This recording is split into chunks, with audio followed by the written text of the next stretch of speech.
எல்லாருக்கும் வணக்கம். Hello everyone. உங்கள் அனைவருக்கும் முன்பாக கர்த்தருடைய வார்த்தையை திறந்து நான் பேசுவதில் மிகவும் சந்தோஷப்படுகிறேன். I'm so happy that with so many people together we could speak together with the word of God open before us. 66 வேதத்தின் புத்தகங்களும் கர்த்தருடைய வார்த்தை. The 66 books of the Bible is the word of God. அது என்னுடைய கையிலிருந்து நான் வாசித்து கேட்பதற்கு மிகவும் சந்தோஷப்படுகிறேன். And I'm so happy that it's in my hand that we could hear and listen and see the word of God.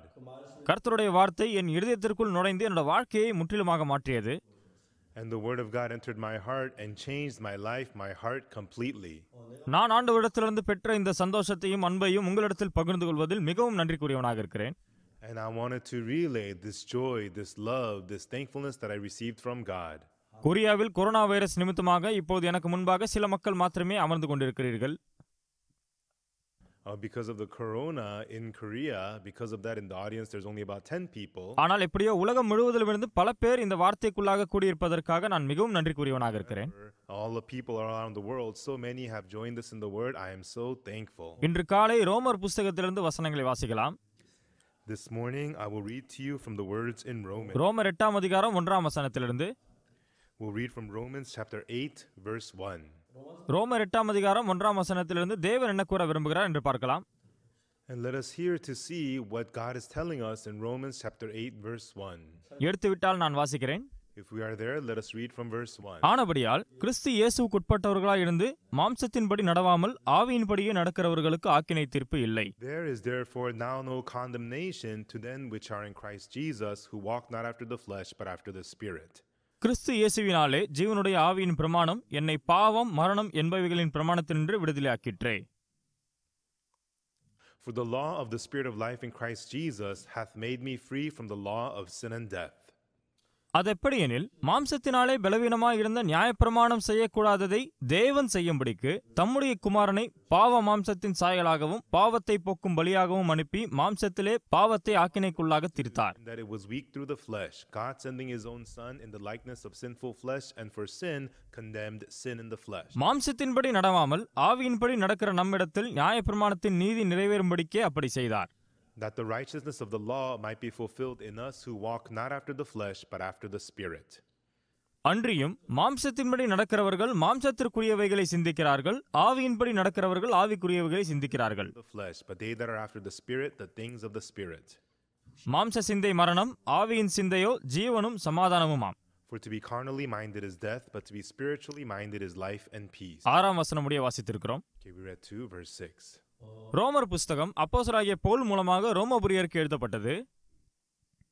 And so Romans was a book written by Apostle Paul for the citizens of Rome. ஆம், அப்போஸ்தலனாகிய பவுல் தான் இதை எழுதினார். And yes, it is true that Apostle Paul wrote this. ஆனால் நான் நம்புகிறேன் அப்போஸ்தலனாகிய பவுல் பரிசுத்த ஆவியின் ஏவுதல் மூலமாக இதை எழுதியிருக்கிறார். That through the inspiration of the Holy Spirit, God had Paul write this. இந்த வார்த்தைகளை நம்முடைய இருதயத்தில் நாம் விசுவாசிக்கும் பொழுது, And when you become able to believe these words in your heart, நான் இவற்றை வாசிக்கும் பொழுதெல்லாம் வெளிப்புறமாக அப்படியே இருந்தாலும் தேவனுடைய புதிய உலகத்தில் நுழைந்து விட்டதாக யோசிப்பேன். when I got to believe them in my heart, so often I could feel that it's still the same me, yet I have entered into a new world of God. நான் இதை குறித்து பலமுறை பேசியிருக்கிறேன். And I've talked about this many times. நாங்கள் ஆரம்பத்தில் துவங்கின போது மிகவும் ஏழ்மையாகவும் கஷ்டமாகவும் இருந்தது. We were first starting off, we were very poor and it was very difficult. பல நேரங்கள் சாப்பாடு இல்லாமல், Often the food ran out. பல நேரங்களில் பணம் இருக்காது, அதனால் கஷ்டமாக இருக்கும். And often the money would run out and there would be difficulties. அதை குறித்து யோசிக்கும் பொழுது நான் அந்த நேரத்தில் ஒன்றுமே இல்லாமல் இருந்தாலும் தேவன் என்னோட இருந்தார்.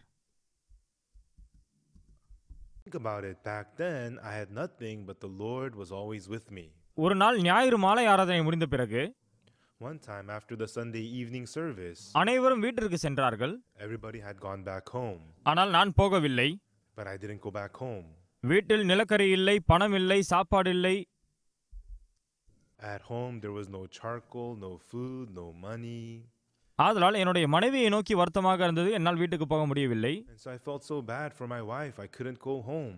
ஆதலால் சபையில் நான் தனிமையாக இருந்து கதவை பூட்டிக் கொண்டேன். And I sat in the chapel by myself and I locked the door from within.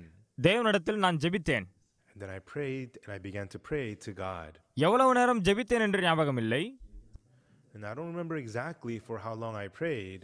நான் ஜெபித்த பொழுது எங்களிடத்தில் பணம் இல்லை, நிலக்கரி இல்லை, சாப்பாடு இல்லை என்று ஜெபித்தேன். And when I started praying, I was praying because we didn't have money or charcoal or food. நான் ஜெபித்த பொழுது அந்த தேவாலயத்தில் நான் தனியாக இருந்தேன். While I'm praying, I was just in that dark chapel by myself. ஆனால் தேவனுக்கு முன்பாக உட்கார்ந்து அவரிடத்தில் பேசுவது போன்ற உணர்ச்சி எனக்கு இருந்தது. But it felt as though I was sitting there face to face with God and speaking with Him.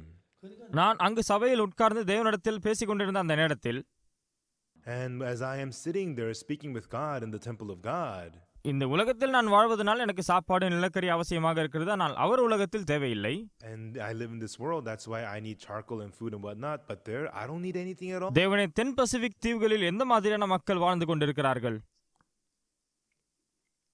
God, what kind of people live in those many islands of the South Pacific? எந்த மாதிரியான சாப்பாடை அவர்கள் சாப்பிடுகிறார்கள்? எப்படி உடுத்திக் கொள்கிறார்கள்? எப்படி வாழ்கிறார்கள்? What kind of food do they eat? What do they wear? How do they live? தேவனே, அங்கெல்லாம் சென்று யார் சுவிசேஷம் அறிவிப்பார்கள்? God, who's going to go there and preach the gospel? தேவனே, அங்கு நம்முடைய ஊழியர்களை ஸ்தாபிப்பதற்கு உதவி செய்யுங்கள். God, please help us to be able to send our missionaries there. ஆப்பிரிக்காவில் பல தேசங்களில் எங்கிருந்து மக்களுக்கு சமாதானமும் சந்தோஷமும் கிடைக்கும்? In those many countries of Africa, from where will they get peace and joy? அவர்கள் எவ்வாறு பாவத்திலிருந்து விடுதலையாகி சந்தோஷமான ஆசீர்வாதமான வாழ்க்கை வாழ முடியும்? And how will they be free from sin to live a bright, blessed life? புஸ்தகங்களை வெளியிட்டு அவர்களுக்கு சுவிசேஷம் அறிவிப்பதற்கு உதவி செய்யுங்கள். Please allow us to publish books so that we can preach the gospel to them. தொலைக்காட்சி மையங்களை ஸ்தாபிப்பதற்கு உதவி செய்யுங்கள். Please allow us to establish a TV station ஊழியர்களை ஸ்தாபிப்பதற்கும். and let us send out missionaries. அப்படிப்பட்ட ஜெபங்களை நான் நீண்ட நேரமாக செய்தேன். I prayed that kind of a prayer for a long while. நான் என்னுடைய கண்களை திறந்து பார்த்தபொழுது, And then when I would open my eyes and look, நான் குளிரான அந்த தேவாலயத்தில் தான் உட்கார்ந்திருந்தேன். I was just sitting in such a cold chapel. பசியாக இருந்தது. I was hungry. என்னுடைய ஜெபத்தை யோசித்த பொழுது எனக்கு சிரிப்பு தான் வந்தது. And when I thought about that prayer, it was so laughable. எனக்கு சாப்பாடே இல்லை, I don't even have a bowl of rice. ஆனால் தொலைக்காட்சி மையம் ஸ்தாபிப்பதா, And establish a broadcast புஸ்தகங்கள் வெளியிடுவதா, and publish books, ஊழியர்களை ஸ்தாபிப்பதா, send out missionaries. இது விளையாட்டாக இருந்தது. This is a joke. இது விளையாட்டாக இருந்தது. This is a joke. அதுதான் நான் யோசித்தேன். And that was what I thought. அதன் பிறகு இரவு நேரத்தில் மீண்டும் ஜெபித்தேன். And then again, nighttime, I would begin to pray. பசியால் தான் நான் ஜெபித்தேன்.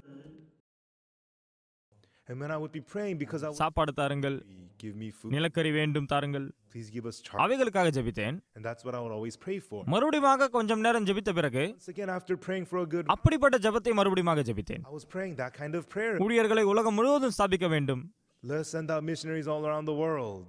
ஒரு முறை இரண்டு முறை செய்த பிறகு And as I did that once, twice, எனக்கு ஒரு சிந்தனை வந்தது. no, one thought came to my mind. நான் இவ்வாறு ஜெபிப்பதற்கு யோசிக்கவே இல்லை, I was not meaning to pray like that, ஆனால் யாரோ என்னுடைய ஜெபத்தை வழிநடத்துகிறார்கள். but I could feel there was somebody leading my prayer. ஓ, தேவன் என் ஜெபத்தை வழிநடத்துகிறார். It was God that was leading my prayer. அப்படியானால் இந்த ஜெபத்தை தேவன் நிறைவேற்றுவார். Then God will fulfill this prayer. உண்மையாகவே தேவன் என்னை வழிநடத்துவதை கண்டேன். And truly I felt that God was leading me. இந்த ஜெபம் நிறைவேற்றப்படும். Then this prayer will be fulfilled. அதை குறித்து யோசித்தேன். I thought about it. அந்த நாளில் ஆராதனை நாங்கள் செய்த பிறகு And again that day after we had service, ஒரு எரிகிற நெருப்பண்டையில் 3 சகோதரர்களோடு சேர்ந்து நான் உட்கார்ந்தேன். and there was a furnace where the fire was fading, and with 3 brothers I sat down. எங்களுக்கு பல குறைபாடுகள் இருந்த காரணத்தினால் Because we had so many shortcomings. எங்களால் ஒன்றும் பேச முடியவில்லை. அமைதியாக உட்கார்ந்து கொண்டிருந்தோம். None of us could say anything. We just sat there quietly. நேரம் கடந்து சென்றது. And I don't know how much time passed. அப்போது நான் அவரிடத்தில் கூறினேன், But right then I said to the brothers, சகோதரர்களே, நாம் திடமாக இருப்போம். brothers, let us be strong. நாம் இப்போது இப்படி இருந்தாலும் Even though this is how we are now, தொலைக்காட்சி மையங்கள் உருவாக்கலாம், but in the future we're going to set up broadcasting, புஸ்தகங்கள் வெளியிடலாம், we're going to publish books, ஊழியர்களை ஸ்தாபிக்கலாம். and we're going to send missionaries to Africa. அவ்வாறு செய்ய போகிறோம். That's what we're going to do. நான் கூறுவதை கேட்காதது போல என்னை பார்த்தார்கள். He acted like they even heard me. ஒரு சகோதரர் கூறினார், And then one brother said, போதகரே, Pastor, நல்ல கனவுகள் வருவது நல்லதுதான், still it's good to have big dreams. ஆனால் இது கனவுதான். Back then this was a dream. 2020 ஆண்டு In the year 2020, மே மாதத்தில் ஆன்லைன் வேதாகம கருத்தரங்கு இருந்தது. In May, we had our online Bible conference, மக்கள் ஆச்சரியப்பட்டார்கள். and people are amazed. 100 கோடிக்கும் அதிகமான ஜனங்கள் ஒளிபரப்பை கேட்டார்கள். More than 1 billion people listened to the broadcast. 200க்கும் மேற்பட்ட தொலைக்காட்சி மையங்கள் நம்முடைய செய்தியை ஒளிபரப்பு செய்தார்கள். And more than 200 TV stations televised our இலவசமாக. for free. என்னால் நம்பவே முடியவில்லை. I couldn't believe it. தொடர்ந்து பாவ மன்னிப்பை பெற்ற பலருடைய சாட்சிகளை நாங்கள் பெற்றோம்.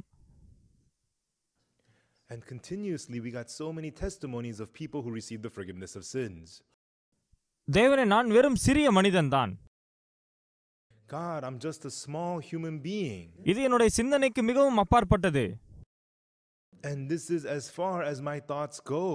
ஆனால் உம்முடைய சிந்தனை என்னை விட சிறந்தது. But God, your thoughts are greater than mine. நீங்கள் என்னை விட ஞானம் உள்ளவர். God, you're more wise than me. நான் எப்படி என்று உங்களுக்கு தெரியும். God, you know how I am. ஆனால் எனக்குள்ள இருக்கிற இருதயத்தை நீங்கள் ஏவுங்கள். But God, stir up that heart inside of me. Corona நிமித்தமாக பல பேர் இறந்து போய் பல பேர் கஷ்டத்தில் இருந்தார்கள். And because of the corona, the many people who were dying and in difficulty, அவர்களுக்காக பேச ஆரம்பித்தோம். we began to speak for them. பலர் என்னிடத்தில் கேட்டார்கள், And many people asked me, போதகரே, கொரோனா வைரஸ் பற்றி பேசுங்கள். Pastor, speak about the coronavirus. எதிர்காலத்தில் எப்படி இருக்கும்? What do you think is going to happen in the future?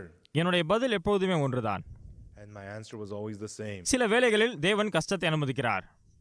At times, God gives us hardships. நாம் கஷ்டத்தை அனுபவித்து நம்முடைய இருதயம் தாழ்மைப்படும் பொழுது After He gives us hardships, when our hearts become humble, அவர் நமக்கு ஆசீர்வாதத்தை கட்டளையிடுகிறார். then God bestows unspeakable blessings to us. வசந்த காலத்தில் துவங்கிய இந்த corona virus And so this corona, which began from this, பல தேசங்களுக்கு பரவியது. it entered into many different countries. பல மக்கள் இறந்து போனார்கள். Many people died. உண்மையாகவே இருதயத்தை நோக வைத்தது. It really broke our hearts.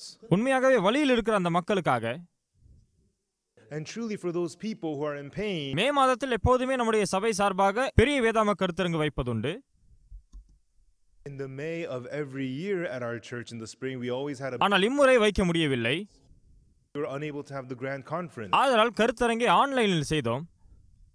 And so we had the conference via online. 100க்கும் மேற்பட்ட தொலைக்காட்சி மையங்கள் நம்முடைய செய்திகளை அப்படியே ஒளிபரப்பு செய்தார்கள். And hundreds of TV stations televised our sermons. நான் காலையில் எழுந்து கணினியை பார்க்கும் பொழுது 100க்கும் மேற்பட்டவர்கள், ஓ போதகரே, நான் பாவ மன்னிப்பை பெற்றுக்கொண்டேன் என்று சாட்சி அளித்தார்கள். And I wake up in the morning and there are so many comments posted in my computer each morning. Hundreds of people saying I received the அனைத்தையும் என்னால் வாசிக்க முடியவில்லை. and I could not even read them all. வேறு வழி இல்லாமல் நான் கவரப்பட்டேன். And I could not help but be moved. Corona நிமித்தமாக பல பேர் வலியிலும் கஷ்டத்திலும் வாழ்ந்து கொண்டிருந்தார்கள்.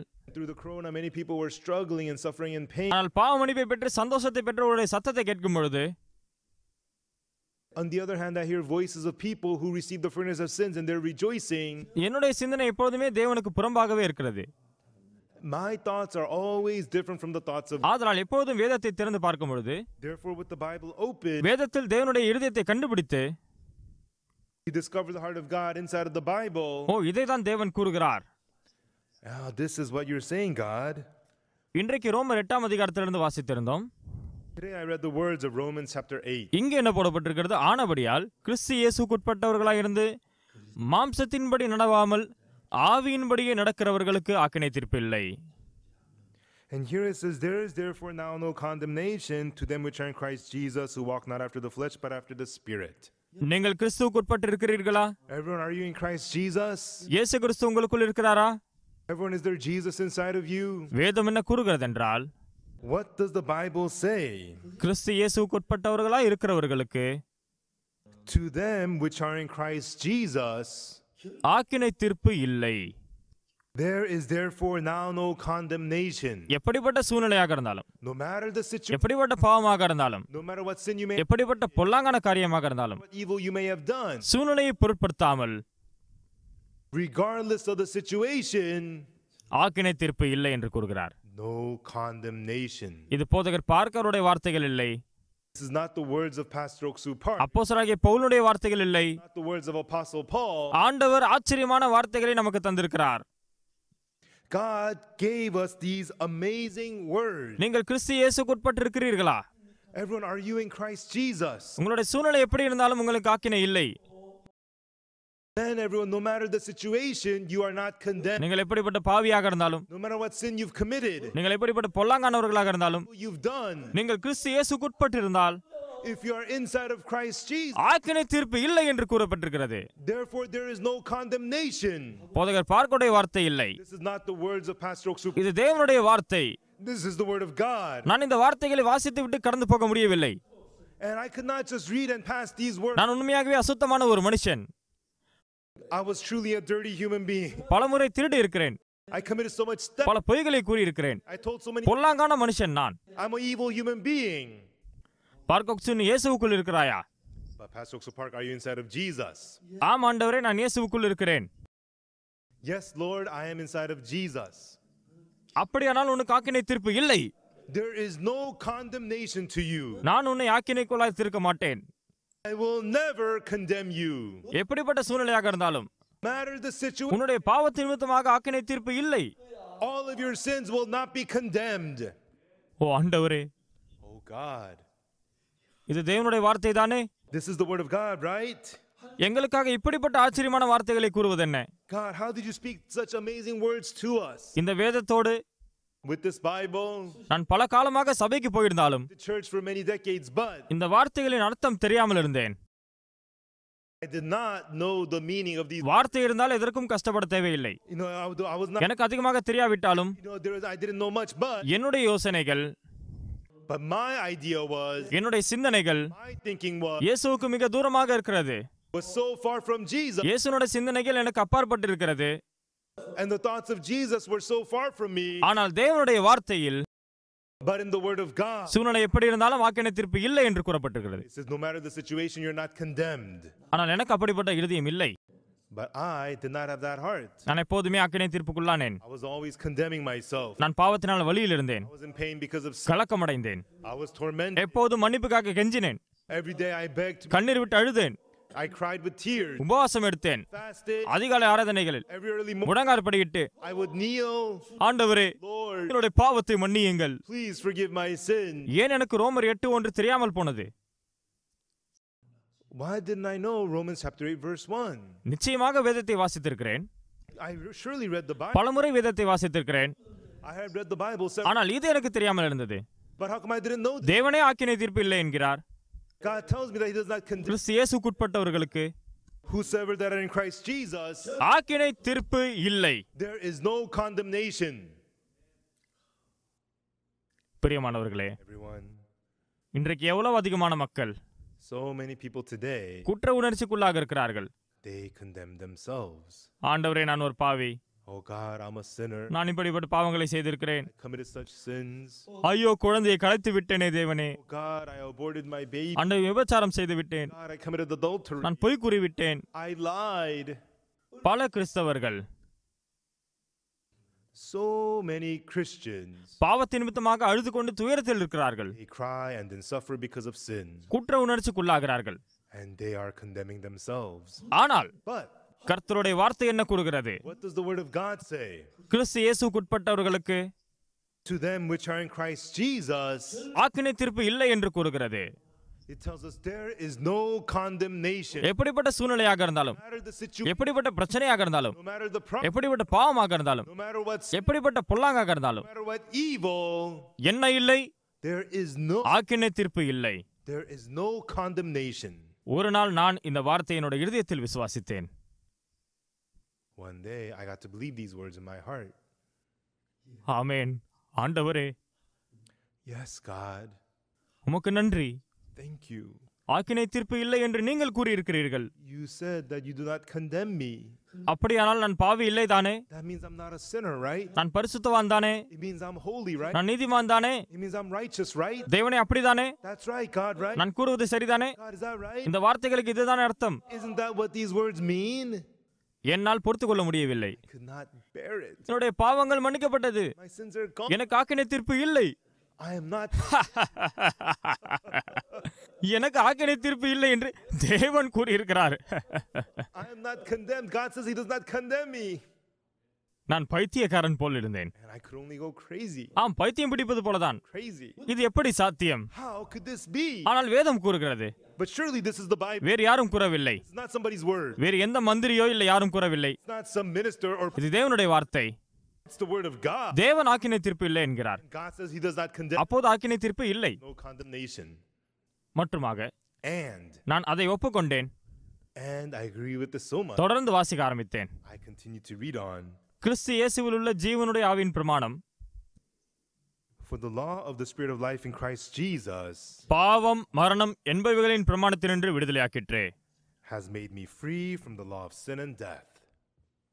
ஜீவனுடைய ஆவியின் பிரமாணம் The law of the Spirit of life பாவம் மரணம் என்ற பிரமாணத்தினின்று விடுதலையாக்கிற்றே. has made me free from the law of sin and death. எது ஜீவனுடைய ஆவியின் பிரமாணம்? What is the law of the Spirit of life? எது பாவம் மரணத்தின் பிரமாணம்? And what is the law of sin and death?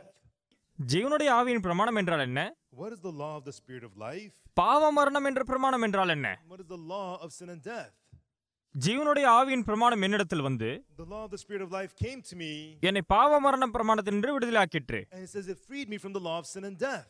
ஜீவனுடைய ஆவியின் பிரமாணம் The law of the Spirit of life பாவ மரண பிரமாணத்தினின்று விடுதலையாக்கிற்று. freed me from the law of sin and death.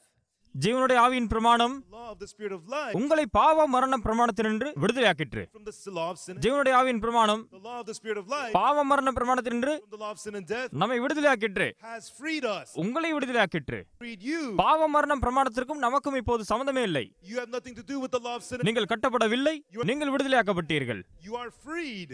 இதற்கு முன்பாக நாங்கள் Japan தேசத்தால் ஆட்கொள்ளப்பட்டிருந்தோம். Before we were colonized by Japan 1945 ஆண்டு in 1945. August 15ஆம் தேதி 15th. நாங்கள் ஜப்பான் இடத்திலிருந்து சுதந்திரம் பெற்றோம். We were freed from Japan. அந்த நேரத்தில் At that time, ஜப்பான் தேசம் அமெரிக்காவோடு போர் தொடுத்தார்கள். Japan went to war against America. Japan கொரியாவை கைப்பற்றினார்கள். Japan conquered Korea சீனாவை படையெடுத்தார்கள். and they invaded China. அப்போது அமெரிக்கா ஜப்பான் இடத்தில் கூறினார்கள், And then US told Japan, நீங்கள் இந்த போரை நிறுத்திவிடுங்கள். Japan, you better stop fighting the war.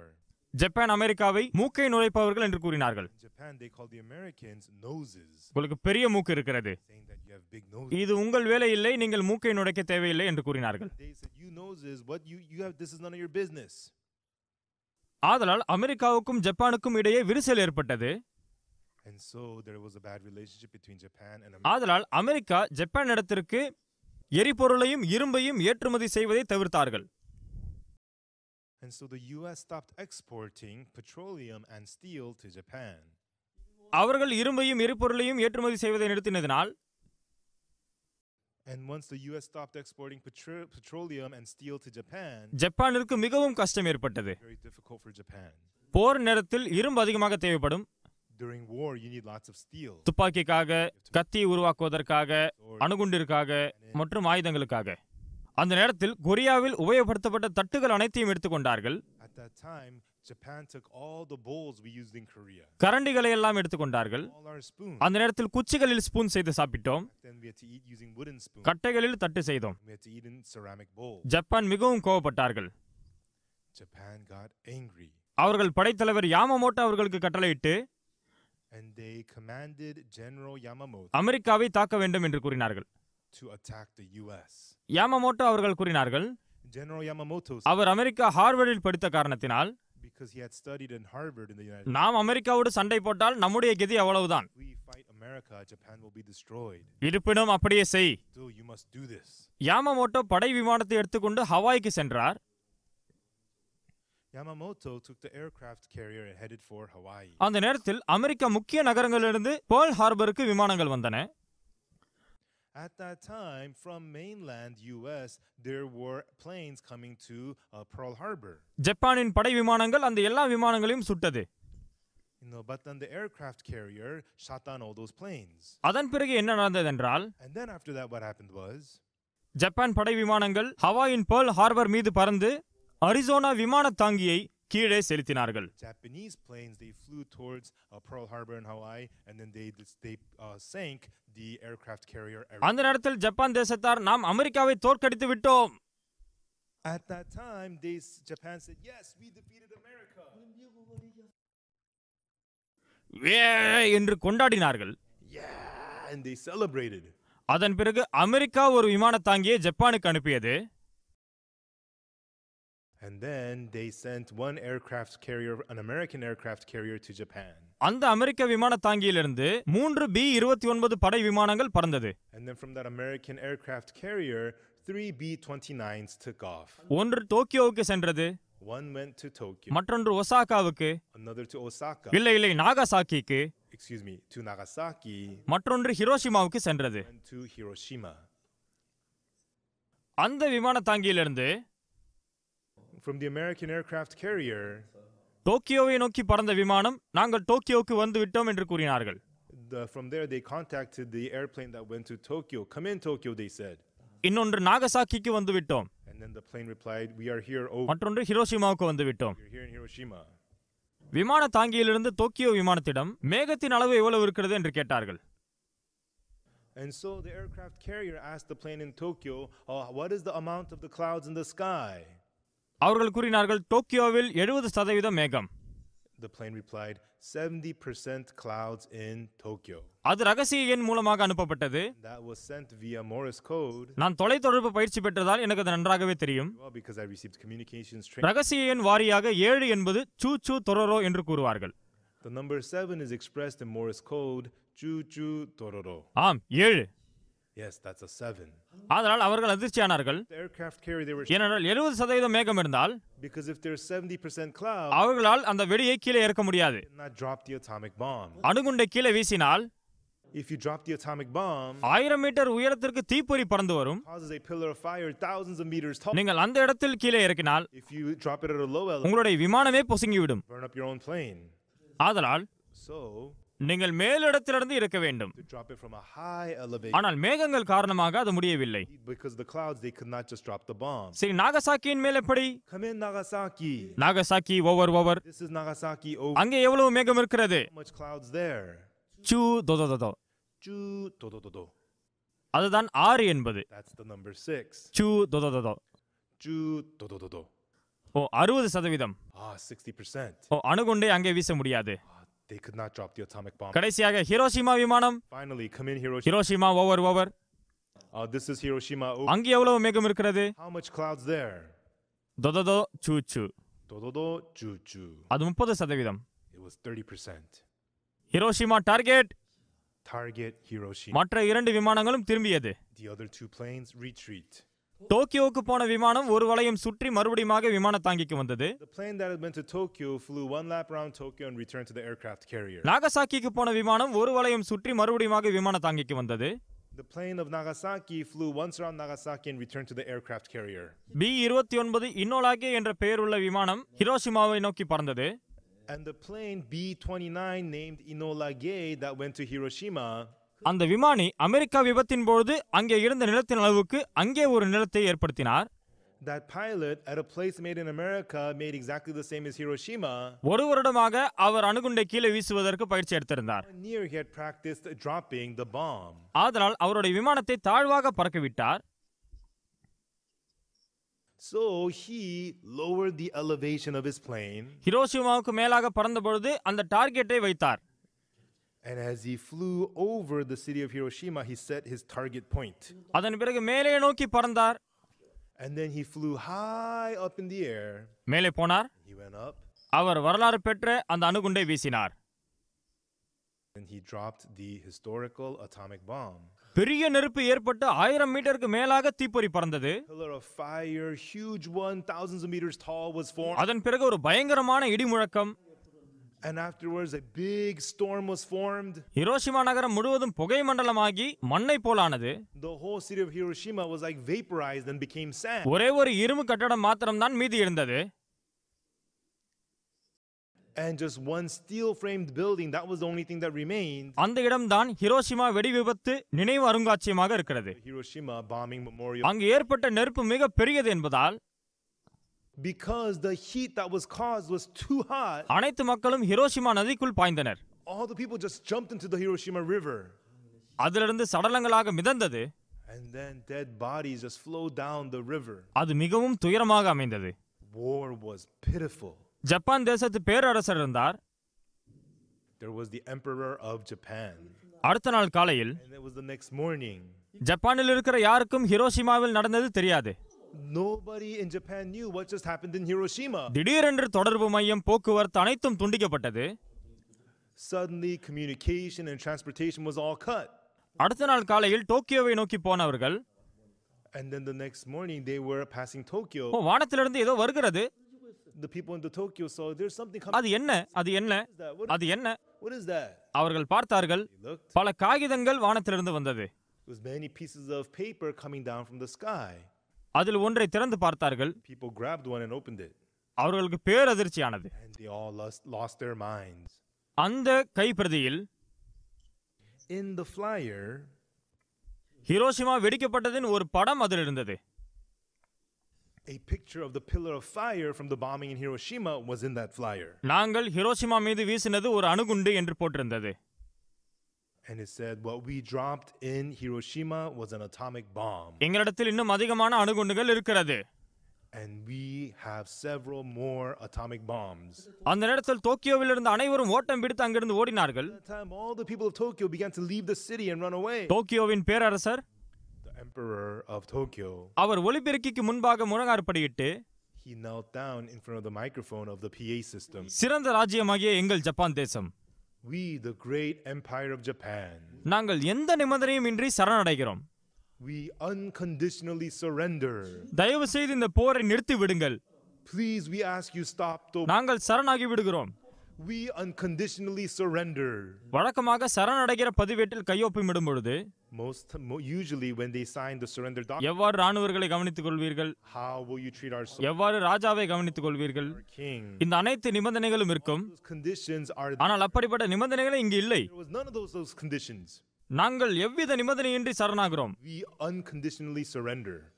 தயவு செய்து போரை நிறுத்துங்கள். Please stop the war. வரலாற்றில் முதல் முறையாக Truly, for the first time in history, ஒரு அணுகுண்டு வீசப்பட்டது. an atomic bomb was dropped. அப்போது எனக்கு 2 வயது. At that time, I was 2 years old. நான் 1944 பிறந்தேன். Born in 1944. நான் பிறந்து ஒரு வருடத்திற்கு பிறகு About a year after I was born, நாங்கள் ஜப்பான் இடத்திலிருந்து சுதந்திரம் பெற்றோம். got freed from Japan. சுதந்திர போராட்டத்தின் போது And so for my independence movement, நான் கைகளை ஆட்டிக் கொண்டிருந்தேன், அவ்வளவுதான். for that I was always swinging my arms. இது ஒரு கனவை போல இருந்தது. It was like a dream. ஒரு அணுகுண்டு One atomic bomb, அனைத்து மக்களுடைய லட்சியங்களையும் தகர்த்து போட்டது. it shattered all the ambitions of the people. கர்த்தருடைய வார்த்தை, The word of God அந்த அணுகுண்டை விட இன்னும் சக்தி வாய்ந்தது. is much more powerful than an atomic bomb. நீங்கள் விசுவாசிக்கிறீர்களா? Believe? நீங்கள் அணுகுண்டு பார்த்ததில்லை தானே? Never seen an atomic bomb? நீங்கள் பார்த்ததில்லை தானே? Never seen that, right? ராணுவத்தில் நான் தொலைத்தொடர்பு மையத்தில் இருந்தேன். In the army, I was at the communication. நாங்கள் தொலைத்தொடர்பு வரலாற்றை கற்றுக்கொண்டோம். And we learned about the history of communication. எப்படிப்பட்ட தொலைத்தொடர்பை பயன்படுத்தினார்கள் என்று கற்றுக்கொண்டோம். And so we learned about in history what kind of communication they used. மிகவும் பரிதாபமாக இருந்தது. And it was very pitiful. ஒரு நாட்டினுடைய போர் இவ்வாறு தான் இருக்கும். And that's how the war of a country is. தேவனின் நியாய தீர்ப்புக்கு முன்பாக In front of the judgment of God. மனிதன் எந்த அளவுக்கு நடுக்கமாக இருக்க வேண்டியிருக்கிறது. How fearful man has to be. ஆனால் ஆச்சரியமான விஷயம், But the amazing thing is, அவர் நியாய தீர்ப்பை குறித்து பேசும்பொழுது, he speaks about the judgment. ஆனபடியால் கிறிஸ்து இயேசுவுக்கு உட்பட்டவர்களுக்கு Therefore, to them which are in Christ Jesus, ஆக்கினை தீர்ப்பு இல்லை. there is no condemnation. இந்த வார்த்தைகள் ரோமர் புஸ்தகத்தில் மிக தெளிவாக வருகிறது. These words are written so clearly in Romans. ஆனால் பல மக்கள் இயேசுவை நம்புகிறேன் என்று கூறினாலும், But so many people, even though they say they believe in Jesus, குற்ற உணர்ச்சிக்குள்ளாக இருக்கிறார்கள். they are inside of condemnation. ஆண்டவரே, நான் ஒரு பாவி, Oh God, I'm a sinner. என் பாவத்தை மன்னியுங்கள், Forgive my sin. நான் பொய் கூறியிருக்கிறேன், I lied. நான் திருடி இருக்கிறேன், I've stolen. விபச்சாரம் செய்திருக்கிறேன், Committed என்னோட adultery. பாவத்தை மன்னியுங்கள். Please forgive me. பல மக்களால் இயேசுவுக்குள்ளாக இருக்க முடியவில்லை. Many people are unable to be inside of Christ Jesus. சில மக்கள் பாவத்திலிருந்து விடுபடாமல் வழியில் இருக்கிறார்கள். And there are people who are not free from sin, suffering in. 1962 ஆண்டு In 1962, நான் வேதத்தை வாசித்தேன். I read the Bible. நான் வேதத்தை வாசித்த பொழுது And upon reading the Bible, நீங்கள் வைத்திருக்கிற அதே வேதம் தான் அது. this is the same Bible that you have. என்னுடைய வேதாகமம் கொரிய வேதாகமம். நான் வேதத்தை வாசித்த பொழுது My Bible's in the Korean language. When I read this Bible, என் பாவங்கள் கழுவப்பட்டிருக்கிறது. all my sins have been washed away. நான் ஏதோ செய்தேன் என்று இல்லை. Not because I did something. நான் நன்மை செய்ததாலோ, Not because I was. காணிக்கை தந்ததாலோ, Not because I gave off ஜெபித்ததாலோ, or prayed. கஷ்டப்பட்டு செய்ததாலோ இல்லை. Because I worked hard. என்னை பொருட்படுத்தாமல் Regardless of me. தேவனுடைய கிருபையினால் By the grace of God. இலவசமாய் Freely. வெண்பனியைப் போல கழுவப்பட்டிருக்கிறேன். It means I was washed as white as snow. இந்த வசனங்களால் பழைய ஏற்பாடு புதிய ஏற்பாடு முழுவதும் நிறைந்திருக்கிறது. Everyone, the Old and New Testament of the Bible is packed with these. நான் கூறினது போல Even what I just told you, 100 இடங்களுக்கு மேலாக இருக்கிறது. it's more than 100 places like that. ஆனால் இன்றைக்கு மக்கள் But many people today, வேதத்தை வாசிக்கும் பொழுது the Bible, நாங்கள் பாவிகள் என்று கூறுகிறார்கள். they always say they're sinners. பாவமன்னிப்பு கேட்கிறார்கள். Ask for their sins. பாவமன்னிப்புக்காக அழுகிறார்கள். They cry for their sins to be forgiven. ஏன் அப்படி? Why is that? நான் பார்க்கும் பொழுது When I see it, இயேசு சிலுவையில் அறையப்பட்டு மரித்தது, the death of Jesus being crucified on the cross, நம்மை பாவத்திலிருந்து விடுதலையாக்குவதற்கு அதுவே போதுமானது. it was more than enough to deliver us out from sin. அதில் எவ்வித குறைபாடும் இல்லை. இந்த உலகத்தின் அனைத்து மனிதருடைய பாவத்தையும் கழுவுவதற்கு அதுவே மிகவும் போதுமானதாய் இருக்கிறது. It lacked nothing at all, and it was more than enough to deliver all of us mankind out from sin. ஆனால் பலர் வேதத்தின் வார்த்தைகளை வாசிக்கும் பொழுது As many people read the words, இறையியல் படிக்கிறார்கள். study theology, ஆனால் பாவத்திலிருந்து வெளியே வராமல், but they are unable to break. பாவம் கழுவப்படாமல் They cannot have their sins. 10 வருடங்களாக விசுவாசித்தாலும் 20 வருடங்கள். And even though they believe for 10 years and 20 years. இதற்கு முன்பாக பராகுவே தேசத்தின் முன்னாள் ஜனாதிபதி பெர்னாண்டோ லூகோ அவர்கள் வாழ்த்துதல் செய்தி அளித்தார்கள். Earlier, the former president of Paraguay, President Fernando Lugo, who gave the congratulatory message. நம்முடைய நிகழ்ச்சிகளுக்கு விசேஷமாக வெளிதேசங்களிலிருந்து பல தலைவர்கள் வருகை தருவார்கள். At our events, occasionally special guests from abroad attend our events. நான் பெராகுவே சென்ற பொழுது கொரிய மக்களுக்கு விசா பெறுவது கடினமாக இருந்தது. And around the time when I was going to Paraguay, it was very hard for Korean people to get visas to Paraguay. ஆனால் எதேச்சையாக நான் பராகுவே தேசத்து அரசு தூதரை சந்தித்தேன். By coincidence, I met the ambassador of Paraguay embassy. Paraguay அரசு தூதர் என்னை காண வந்த பொழுது The Paraguay ambassador, when they came to see me, அவர் என்னிடத்தில் என்ன கூறினார் என்றால், one day what he said to me was, போதகரே, நான் உங்களை என் பெரிய அண்ணன் போல் ஆக்கிக்கொள்ள விரும்புகிறேன். he said, Pastor, I'd like to have you as my big brother. நான் அவரை விட கொஞ்சம் அதிகமான வயதானவன். And I'm quite older than him. அவர் கூறினார், எனக்கு ஒரு நபர் ஒரு பெயரை கொடுத்தார். And he says there was a person who gave me a name. அவருக்கு தேசு பார்க் என்ற பெயரை கொடுத்தார். Named him Tesu Park. நான் அவரிடத்தில் கூறினேன், I said to him, நீ தம்பியாக இருக்க விரும்பினால் சோசு என்று இருக்க வேண்டும். அதற்கு அர்த்தம் சிறியவன். you're going to be the younger brother, you should be Sosu, which means small. அவர் பெராகுவேலிருந்து வந்ததால் அவருக்கு புரியவில்லை. But he didn't understand what that meant. எப்படியோ நாங்கள் மிகவும் நெருக்கமானோம். Anyhow, we became very close.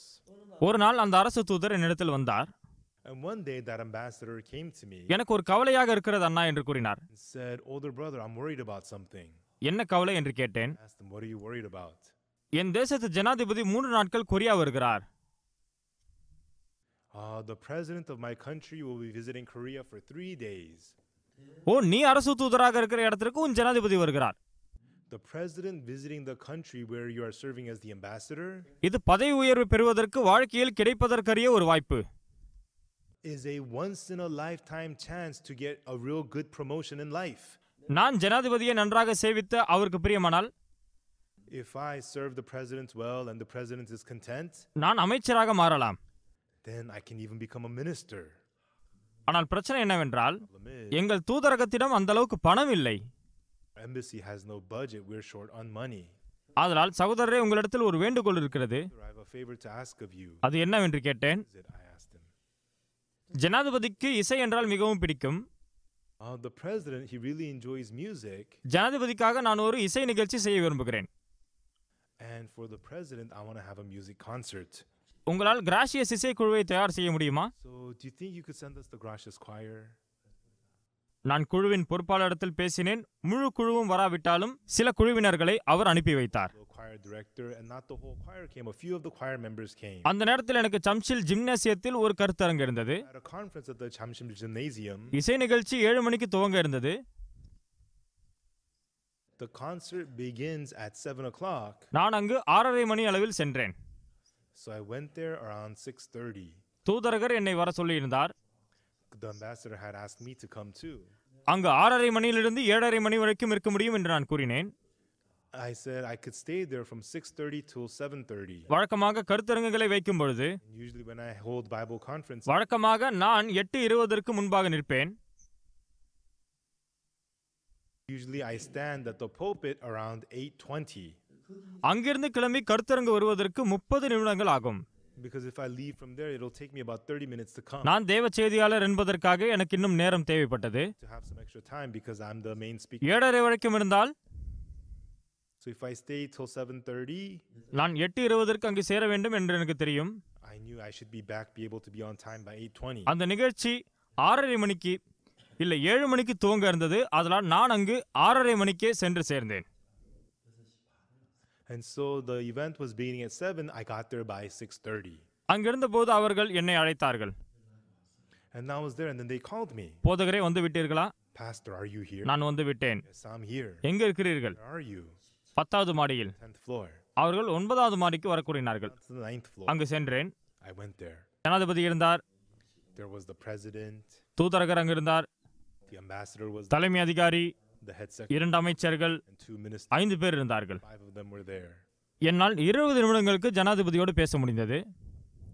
And I got to speak with the president for. அந்த நேரத்தில் சுவிசேஷம் அறிவிக்க போதுமான நேரம் இல்லை.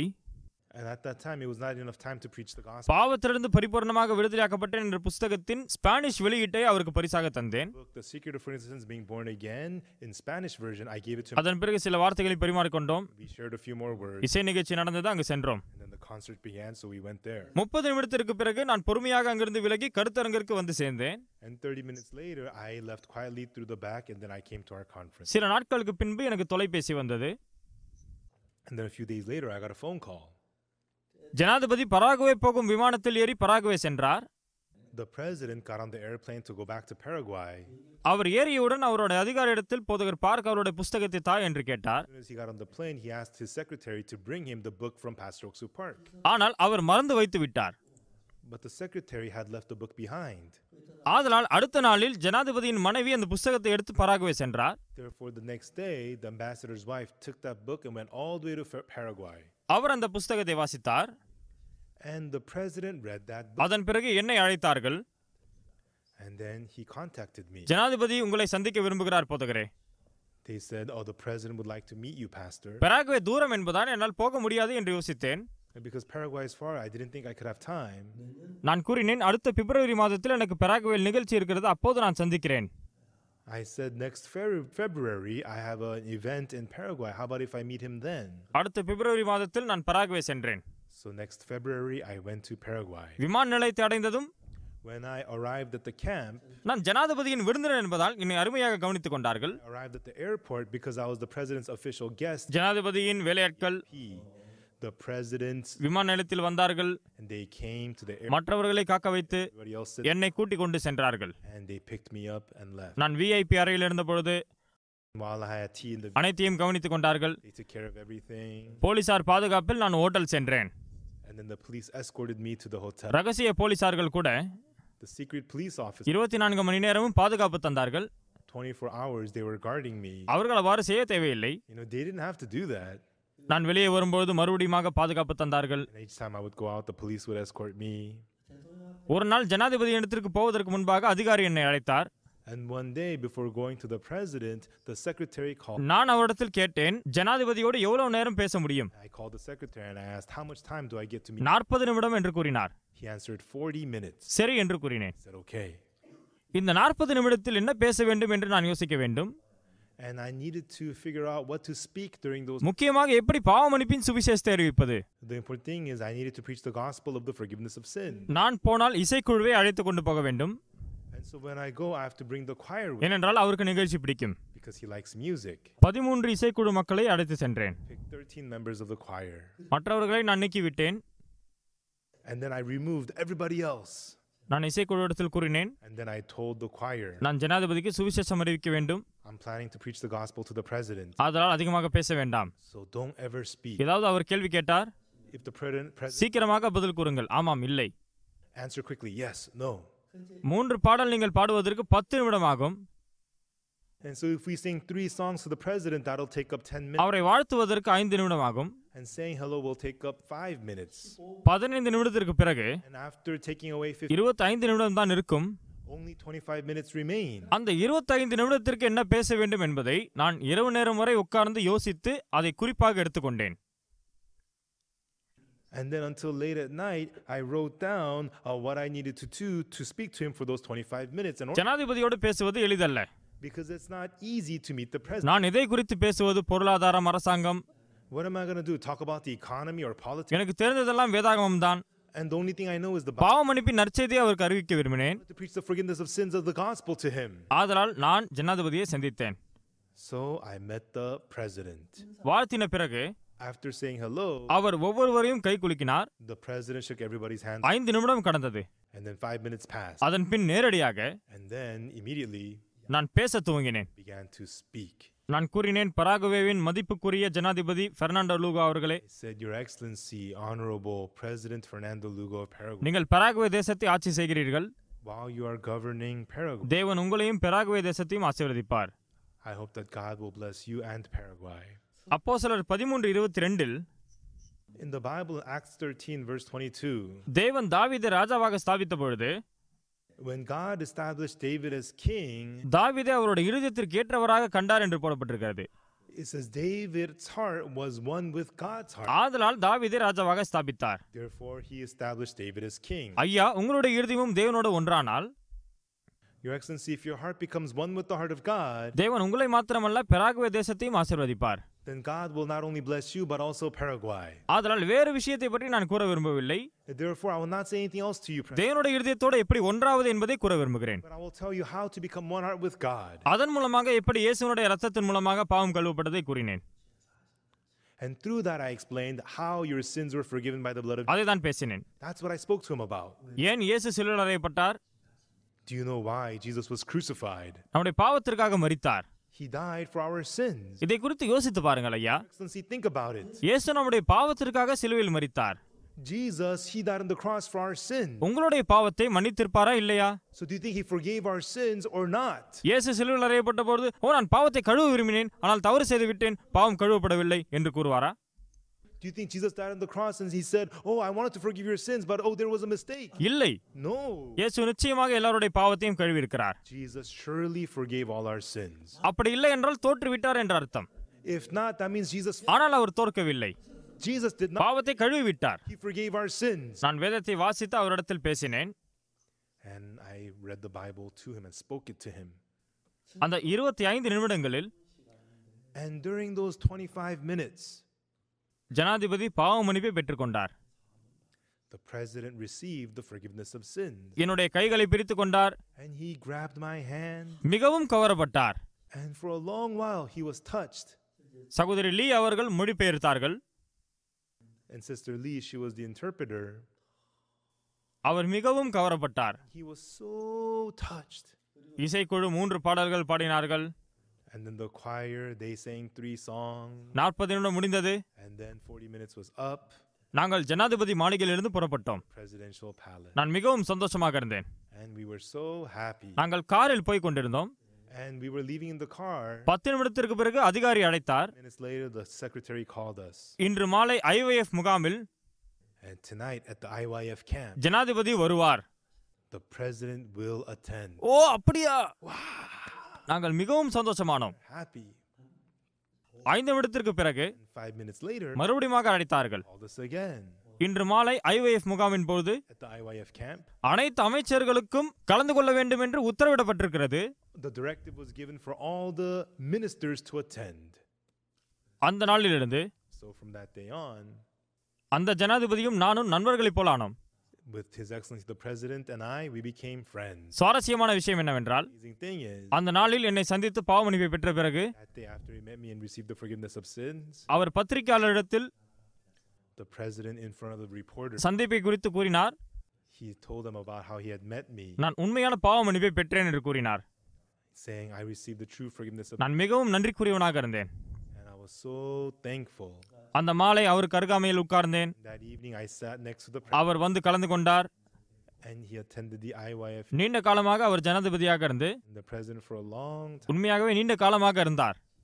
And truly he stayed us for. ஒவ்வொரு பிப்ரவரி மாதமும் பெராகுவேக்கு நான் கருத்தரங்கிற்காக செல்வேன். And every year I go to Paraguay in February for the. ஒவ்வொரு தடவையும் போகும்போது ஜனாதிபதி வரவழைப்பார். And each time I would go, the president would. நாங்கள் நெருக்கமான நண்பர்களானோம். And we became close friends. கடந்த பிப்ரவரி மாதம் நான் சென்றபொழுது And last February when I went to Paraguay, உண்மையாகவே நல்ல நேரத்தை செலவிட்டோம்.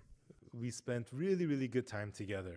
முக்கியமான விஷயம் என்னவென்றால், The thing is, நான் வேதத்தில் me in the Bible, இயேசு சிலுவையில் அறையப்பட்டது, the fact that Jesus was crucified, எதற்காக அவர் சிலுவையில் அறையப்பட்டார், that fact, why was he crucified? அனைவருக்கும் நம்முடைய பாவத்திற்காக என்று தெரியும்.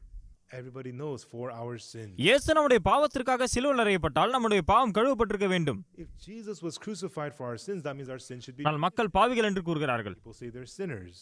அதை குறித்து சொல்வதற்காக And to tell us about that, இன்றைக்கு நாம் ரோமர் 8ஆம் அதிகாரத்தில் வாசித்திருக்கிறோம். today we read Romans chapter 8.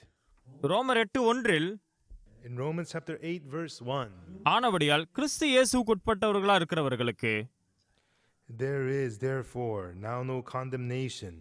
ஆக்கினை தீர்ப்பு இல்லை. There is no condemnation to them which are in Christ ஏன்? Jesus. Why? ஏனென்றால் கிறிஸ்துவுக்குள் ஆக்கினை தீர்ப்பு இல்லை. Because inside of Jesus there is no condemnation. நாம் இயேசுவுக்குள் நுழைய வேண்டும், அவருக்குள் இருப்பதற்காக. We must enter into Jesus to be in Jesus. அப்போது எவ்வாறு இயேசுவுக்குள் நுழைவது? Then how could we enter into Jesus? பார்ப்பதற்கு கடினமாக இருந்தாலும் அது எளிதுதான். Seems very difficult, but it's simple. இயேசுவும் நீங்களும் ஒரே இருதயம் உடையவர்களானால், When Jesus and you become one heart. ஒரே இருதயமானால் அதே இருதயம் உங்களுக்குள் இருக்கும். One heart when you have the same heart. இங்கு போதகர் Joseph, And here is Pastor Joseph. எங்களுக்கு விருப்பம் இருக்கிறதோ இல்லையோ நாங்கள் நெருங்கி இருக்க வேண்டும்.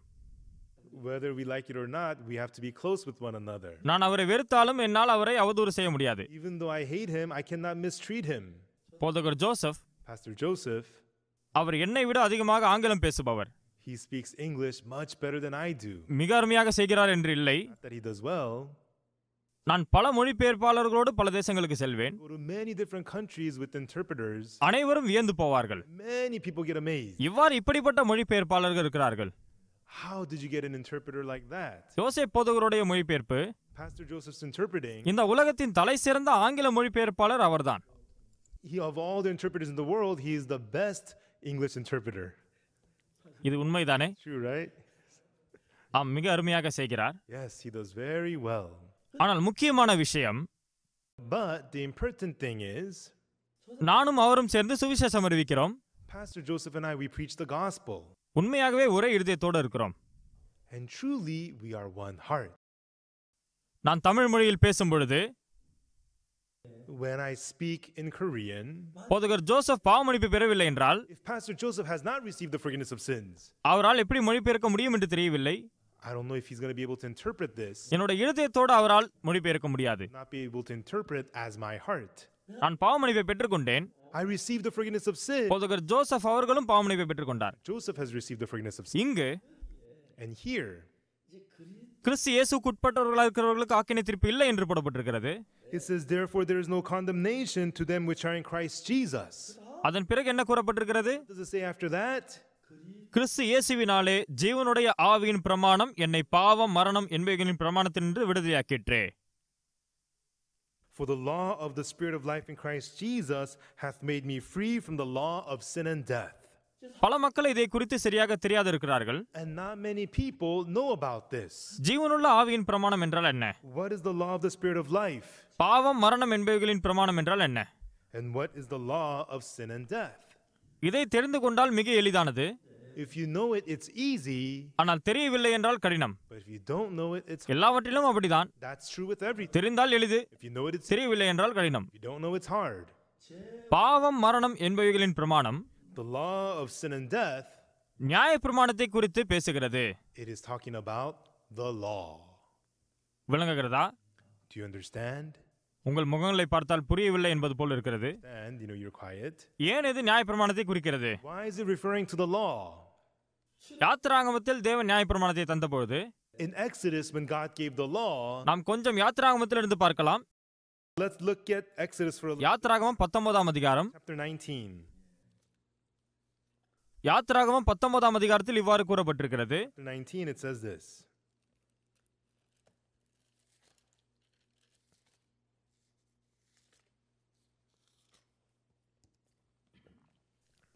யாத்திராகமம் 19ஆம் அதிகாரம் 19, 5ஆம் வசனம். 5. இப்போது நீங்கள் என் வாக்கை உள்ளபடி கேட்டு என் உடன்படிக்கையை கைக்கொள்வீர்களானால் சகல ஜனங்களிலும் நீங்களே எனக்கு சொந்த சம்பந்தமாய் இருப்பீர்கள். பூமி எல்லாம் என்னுடையது. Or if you will obey my voice indeed and keep my covenant, then ye shall be a peculiar treasure unto me above all people, for all the earth is mine. இங்கு And here, நிபந்தனை ஒன்று இருக்கிறது. there is a condition. என் வாக்கை கேட்டு If you hear my word என் உடன்படிக்கையை கைக்கொள்வீர்களானால் and keep my covenant, நீங்களே எனக்கு சொந்த சம்பத்தா இருப்பீர்கள். then ye shall be a peculiar treasure unto me above all people. சரிதானே?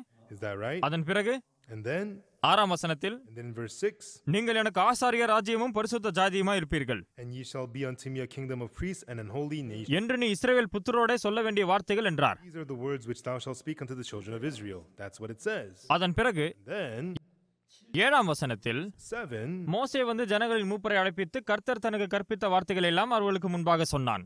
and Moses came and called for the elders of the people and laid before their faces all these words which the Lord commanded him.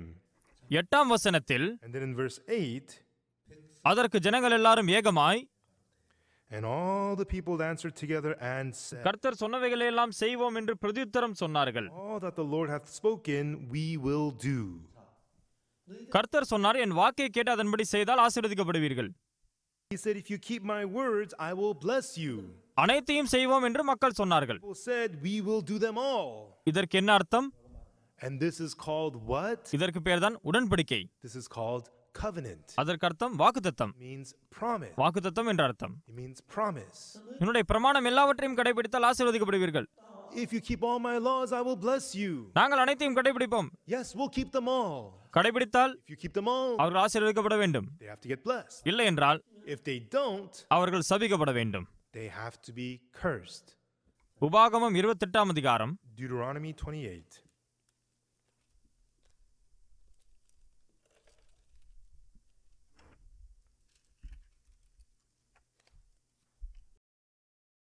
இன்றைக்கு கொஞ்சம் நேரம் அதிகமாகிறது. Today it's going to take some time. ஆனால் இவற்றை குறித்து நான் தெளிவாக கூற விரும்புகிறேன். I want to talk about these things very precisely from the word. Deuteronomy 28, 1ஆம் வசனம். verse 1. இன்று நான் உனக்கு விதிக்கிற உன் தேவனாகிய கர்த்தருடைய கட்டளைகளின்படியெல்லாம் செய்ய நீ கவனமாயிருக்கும்படிக்கு அவர் சந்ததிக்கு உண்மையாய் செவி கொடுப்பாயானால் உன் தேவனாகிய கர்த்தர் பூமியில் உள்ள சகல ஜாதிகளிலும் உன்னை மேன்மையாக வைப்பார். And it shall come to pass, if thou shalt hearken diligently unto the voice of the Lord thy God to observe and to do all his commandments which I command thee this day, the Lord thy God will set thee on high above all nations of the earth. 2ஆம் வசனம். 2. நீ உன் தேவனாகிய கர்த்தரின் சத்தத்துக்கு செவி கொடுக்கும்போது இப்போது சொல்லப்படும் ஆசீர்வாதங்கள் எல்லாம் உன்மேல் வந்து உனக்கு பலிக்கும். Blessing shall come unto thee and overtake thee if thou shalt hearken unto the voice of the Lord thy God. 3ஆம் வசனம். Verse 3. நீ பட்டணத்திலும் ஆசீர்வதிக்கப்பட்டிருப்பாய், வெளியிலும் ஆசீர்வதிக்கப்பட்டிருப்பாய். Blessed shalt thou be in the city and blessed shalt thou be in the field. 4ஆம் வசனம். Verse 4. உன் கற்பத்தின் கனியும் உன் நிலத்தின் கனியும் உன் மாடுகளின் பெருக்கமும் உன் மிருக ஜீவன்களின் பலனும் ஆசீர்வதிக்கப்பட்டிருக்கும். Shalt thou be the fruit of thy body and the fruit of thy ground and the fruit of thy cattle and the increase of thy kind and the flocks of thy sheep. 5. 5. உன் கூடையும் மாப்பிசைக்கிற உன் தொட்டியும் ஆசீர்வதிக்கப்பட்டிருக்கும். Blessed shall be thy basket and thy store. 6ஆம் வசனம். 6. நீ வருகையிலும் ஆசீர்வதிக்கப்பட்டிருப்பாய், போகையிலும் ஆசீர்வதிக்கப்பட்டிருப்பாய். Blessed shalt thou be when thou comest in, blessed shalt thou be when thou goest. தேவன் வாக்குத்தத்தம் பண்ணுகிறார். God promised, அனைத்தையும் கடைபிடித்தால் if you keep them all, இந்த வகையில் ஆசீர்வதிக்கப்பட்டிருப்பாய் என்று கூறுகிறார். in this way you will be blessed, he said. இன்னும் கொஞ்சம் வாசிக்கலாம். Let's read on a little more. இங்கு பார்ப்போம். Let us look here.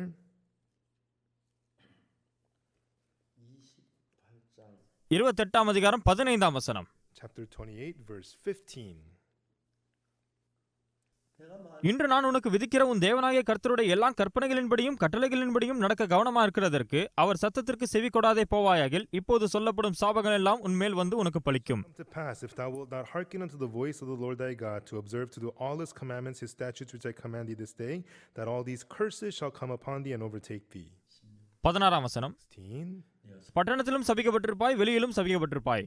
Cursed shalt thou be in the city, cursed shalt thou be in the field. 17ஆம் வசனம். Verse 7. உன் கூடையும் மாப்பிசைக்கிற உன் தொட்டியும் சபிக்கப்பட்டிருக்கும்.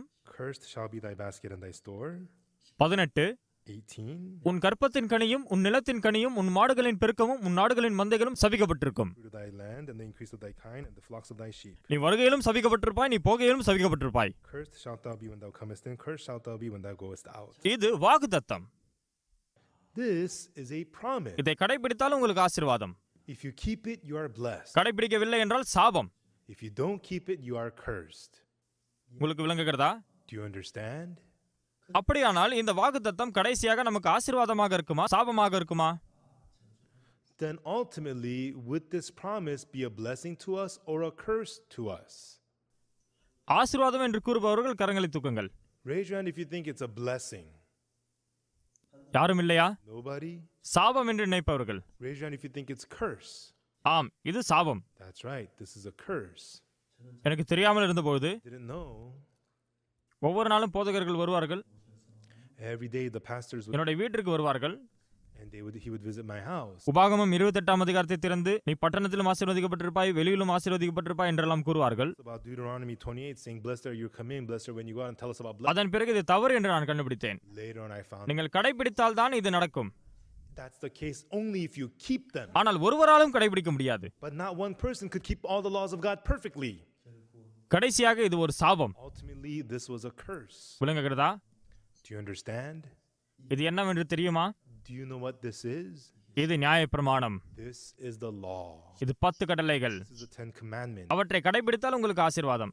If you keep the 10 commandments, you are blessed. இல்லை என்றால் If you do not, நீங்கள் சபிக்கப்பட்டவர்கள். you are cursed. ஆதலால் அந்த 10 கட்டளைகள் எழுதப்பட்டிருந்த கற்பலகைகளை எடுத்துக்கொண்டு மோசே இஸ்ரவேல் மக்களை பார்ப்பதற்காக கீழே வருகிறார். And therefore, Moses came down with the tablets of stone, the 10 commandments. அந்த நேரத்தில் இஸ்ரவேல் ஜனங்கள் பொன் கன்றுக்குட்டியை செய்திருந்தார்கள். People of Israel had made the golden calf. தேவனுக்கு பதிலாக அதனை சேவித்தார்கள். And they served it, saying it's their God. பாடல் பாடி ஆட்டமாடி Worshipped it, they sang to it. முதலாவது என்னையன்றி வேறே தேவன் உங்களுக்கு உண்டாயிருக்க வேண்டாம், One, you shall have no other God உங்களுக்காக சொரூபங்களை உண்டாக்க வேண்டாம் என்ற கட்டளைகள் மீறினார்கள். unto yourselves. They violated those 2 laws. அந்த நாளில் 3000 மக்கள் செத்து போனார்கள். That day, 3,000 of them were put to death. ஆதலால் நியாயப்பிரமாணம் பாவம் மற்றும் மரணத்தின் பிரமாணம் என்று அழைக்கப்படுகிறது. That's why the law is called the law of sin and death. நீங்கள் நியாயப்பிரமாணத்தை மீறாமல் அதை பரிபூர்ணமாய் கடைபிடித்தால் ஆசீர்வதிக்கப்படுவீர்கள். Everyone, if you do not break all the laws and keep them all, then it's a blessing. ஆனால் தேவன் வாக்குத்தத்தம் பண்ணியிருக்கிறார், But God promised it, நீங்கள் மீறி விட்டீர்களானால் that if you break the law, அது சாபமும் அழிவும் தான். it is curse and destruction. ஆதலால் இந்த நியாயப்பிரமாணம் பாவம் மரணம் என்பவைகளின் பிரமாணம். That's why this law is called the law of sin and death. நியாயப்பிரமாணம் கீழே வருவதற்கு முன்பாக இஸ்ரவேல் மக்கள் சாகவில்லை. The law came down, the Israelites did not die. அது கீழே வந்ததும் தொடர்ந்து செத்து கொண்டிருந்தார்கள். But as the law came down, they continued to die. அது வந்த நாளில் 3000 பேர் மரித்தார்கள். The law came, குறை சொன்னதால் மரித்தார்கள். they died while ஓய்வு நாளில் வேலை செய்து மரித்தார்கள். gathering wood, விதை செய்து மரித்தார்கள். died for this. சபிக்கப்பட்டார்கள். சாபம் சாபம் என்று தான் இருந்தது. Curse and curse, it was only full of curse. ஆதலால் Therefore, நியாயப்பிரமாணம் the law, நம்மை பாவிகளாக மாற்றியது. it made us into sinners. நியாயப்பிரமாணம் இல்லாமல் பாவம் பாவம் என்று கருதப்படவில்லை. Without the law, sin is not counted as sin. பாவத்தின் நிமித்தமாக மரணம் வந்தது. And through sin, death came about. ரோமர் 8ஆம் அதிகாரம் 1ஆம் வசனத்தில் In Romans chapter 8, verse 1, ஆனபடியால் கிறிஸ்து இயேசுக்குட்பட்டவர்களுக்கு ஆக்கினை தீர்ப்பு இல்லை, there is therefore now no condemnation to them which are in Christ Jesus. கிறிஸ்து இயேசுவினாலே ஜீவனுடைய ஆவியின் பிரமாணம் என்னை பாவம் மரணம் என்பவைகளின் பிரமாணத்தினின்று விடுதலையாக்கிற்றே. For the law of the Spirit of life in Christ Jesus hath made me free from the law of sin and death. இங்கு பாவம் மரணம் என்ற பிரமாணத்தை குறித்து உங்களுக்கு புரிகிறதா? So now do you understand what the law of sin and death is here? பாவம் மரணம் என்ற பிரமாணம் எந்த பிரமாணத்தை குறிக்கிறது? Yes, so what is the law of sin and death? நியாய பிரமாணமே பாவம் மரணம் என்பவைகளின் பிரமாணம். The law is the law of sin and death. உங்களுக்கு விளங்குகிறதா? Do you understand? நியாய பிரமாணம் தான் பாவம் மரணம் என்ற பிரமாணம். The law is the law of sin and death. இன்றைக்கு பல மக்கள் மடத்தனமாக Many people today foolishly, வேதம் தெளிவாக தெரியாத காரணத்தினால் because they don't know the Bible very well, அனைத்தையும் கடைபிடித்தால் ஆசீர்வாதம் என்று மாத்திரம் கேட்டு they hear that if you keep them all, you'll be blessed. மக்கள் அதை கடைபிடித்து ஆசீர்வதிக்கப்படுவதற்காக முயற்சிக்கிறார்கள். And people try hard to keep it, thinking that they're going to get blessed. ஒருவராலும் நியாயப்பிரமாணத்தை பரிபூர்ணமாய் கடைபிடிக்க முடியாது. There's not even one person who keeps the law perfectly. ஆதலால் நியாயப்பிரமாணம் என்பது பாவம், மரணம் என்பதன் பிரமாணம். Therefore, the law is the law of sin and death. நாம் நியாயப்பிரமாணத்தை மீறி இருக்கிறோம். You have all broken the law. யாராலும் சரியாக கடைபிடிக்க முடியவில்லை. Nobody kept it well. நாம் சபிக்கப்பட வேண்டியவர்கள். We have to be cursed. நாம் அழிக்கப்பட வேண்டியவர்கள். We have to be destroyed. நாம் மரணத்தை பெற வேண்டியவர்கள். To receive death. அதை தான் நியாயப்பிரமாணம் செய்தது. That's what the law did. யாரும் இல்லை. There is nobody. சில மக்கள் நாங்கள் கடைபிடித்தோம் என்று யோசிப்பார்கள். Some people act like they keep the law well. நன்றாக கடைபிடித்தாலும் நீங்கள் மீறினது அது பாவம் கிடையாதா? Even though you keep the law well, the ones you have already broken, then they are not sins. அவைகளும் பாவம்தான். They are sins. எப்படியோ இன்று பல சபைகளில், However, in many churches, ஞாயிற்றுக்கிழமைகளில் 10 கட்டளைகளை வாசிக்கிறார்கள். every Sunday they recite the 10 commandments. எதற்காக? Why? அந்த போதகர்கள் Because the pastor அவருடைய சபை மக்கள் நன்றாக முயற்சி செய்து want their church members நல்லது செய்வதற்காக வாசிக்க வைக்கிறார்கள். so they make them recite the 10 commandments. ஆனால் தேவன் God, 10 கட்டளைகளான நியாயப்பிரமாணத்தை பாவ மரணத்தின் பிரமாணம் என்று கூறுகிறார். the 10 commandments is the law of sin and death. நாம் அதை பார்ப்பதை அவர் விரும்பவில்லை. He did not want us to look at it. அந்த 10 கட்டளைகளை எங்க வைத்தார்? உடன்படிக்கை பெட்டிக்குள்ளாக. Where did he place the 10 commandments? Therefore, inside of the Ark of the Covenant. அந்த உடன்படிக்கையின் பெட்டியினுடைய மூடியை மூடிவிட்டார். And then he closed the lid of the Ark of the Covenant. அந்த மூடி எதை குறிக்கிறது? The lid of the Ark is called கிருபாசனம், the mercy seat, கிருபையின் ஸ்தலம், the seat of grace, கிருபையின் ஆசனம். the seat of mercy. ஏன்? Why? ஏனென்றால் அந்த மூடியை திறந்தால் Because if you open up the lid, நீங்கள் நியாயப்பிரமாணத்தின்படி நியாயத்தீர்க்கப்பட வேண்டும். to be judged according to that law, நிச்சயம் சபிக்கப்படுவீர்கள், அழிக்கப்படுவீர்கள். சாபம், அழிவு இதுதான் மிஞ்சும். cursed and destroyed, cursed and destroyed. அது ஒருமுறை மூடப்பட்டது. Once the lid is closed, அதன் மேலாக கேருபீன்கள் and there's angels and 2 செட்டைகளையும் விரித்து, covering it with their நீங்கள் இதை திறக்க வேண்டாம், இதை திறக்கவே கூடாது, இதை பார்க்கவே கூடாது. open the lid. You should not look at this. Don't open the lid. அவைகள் They, தேவன் கிரியை செய்யும் போதெல்லாம் whenever God, உடன்படிக்கையின் பெட்டியின் மீது. there was the Ark of the Covenant. உடன்படிக்கை பெட்டி என்றால் What is the Ark of the Covenant? 10 கட்டளைகள் மூடப்பட்ட இடம். It's where the 10 commandments are closed. உடன்படிக்கை பெட்டி எடுத்துக்கொண்டு சென்றபோது They carried the Ark of the தேவன் அதை மூடினார், மூடி வைத்தார். God closed the lid of the Ark of the Covenant. God திறக்காதவாறு. kept them from, நியாயப்பிரமாணத்தின்படி அல்ல, not by law, கிருபையின்படி வாழ வேண்டும். lead us by, நியாயப்பிரமாணத்தின்படி இல்லை. not by the law. அப்போதுதான் தேவன் கிரியை செய்தார். That's when God worked. யோர்தான் நதியின் தண்ணீர் பிரிந்தது.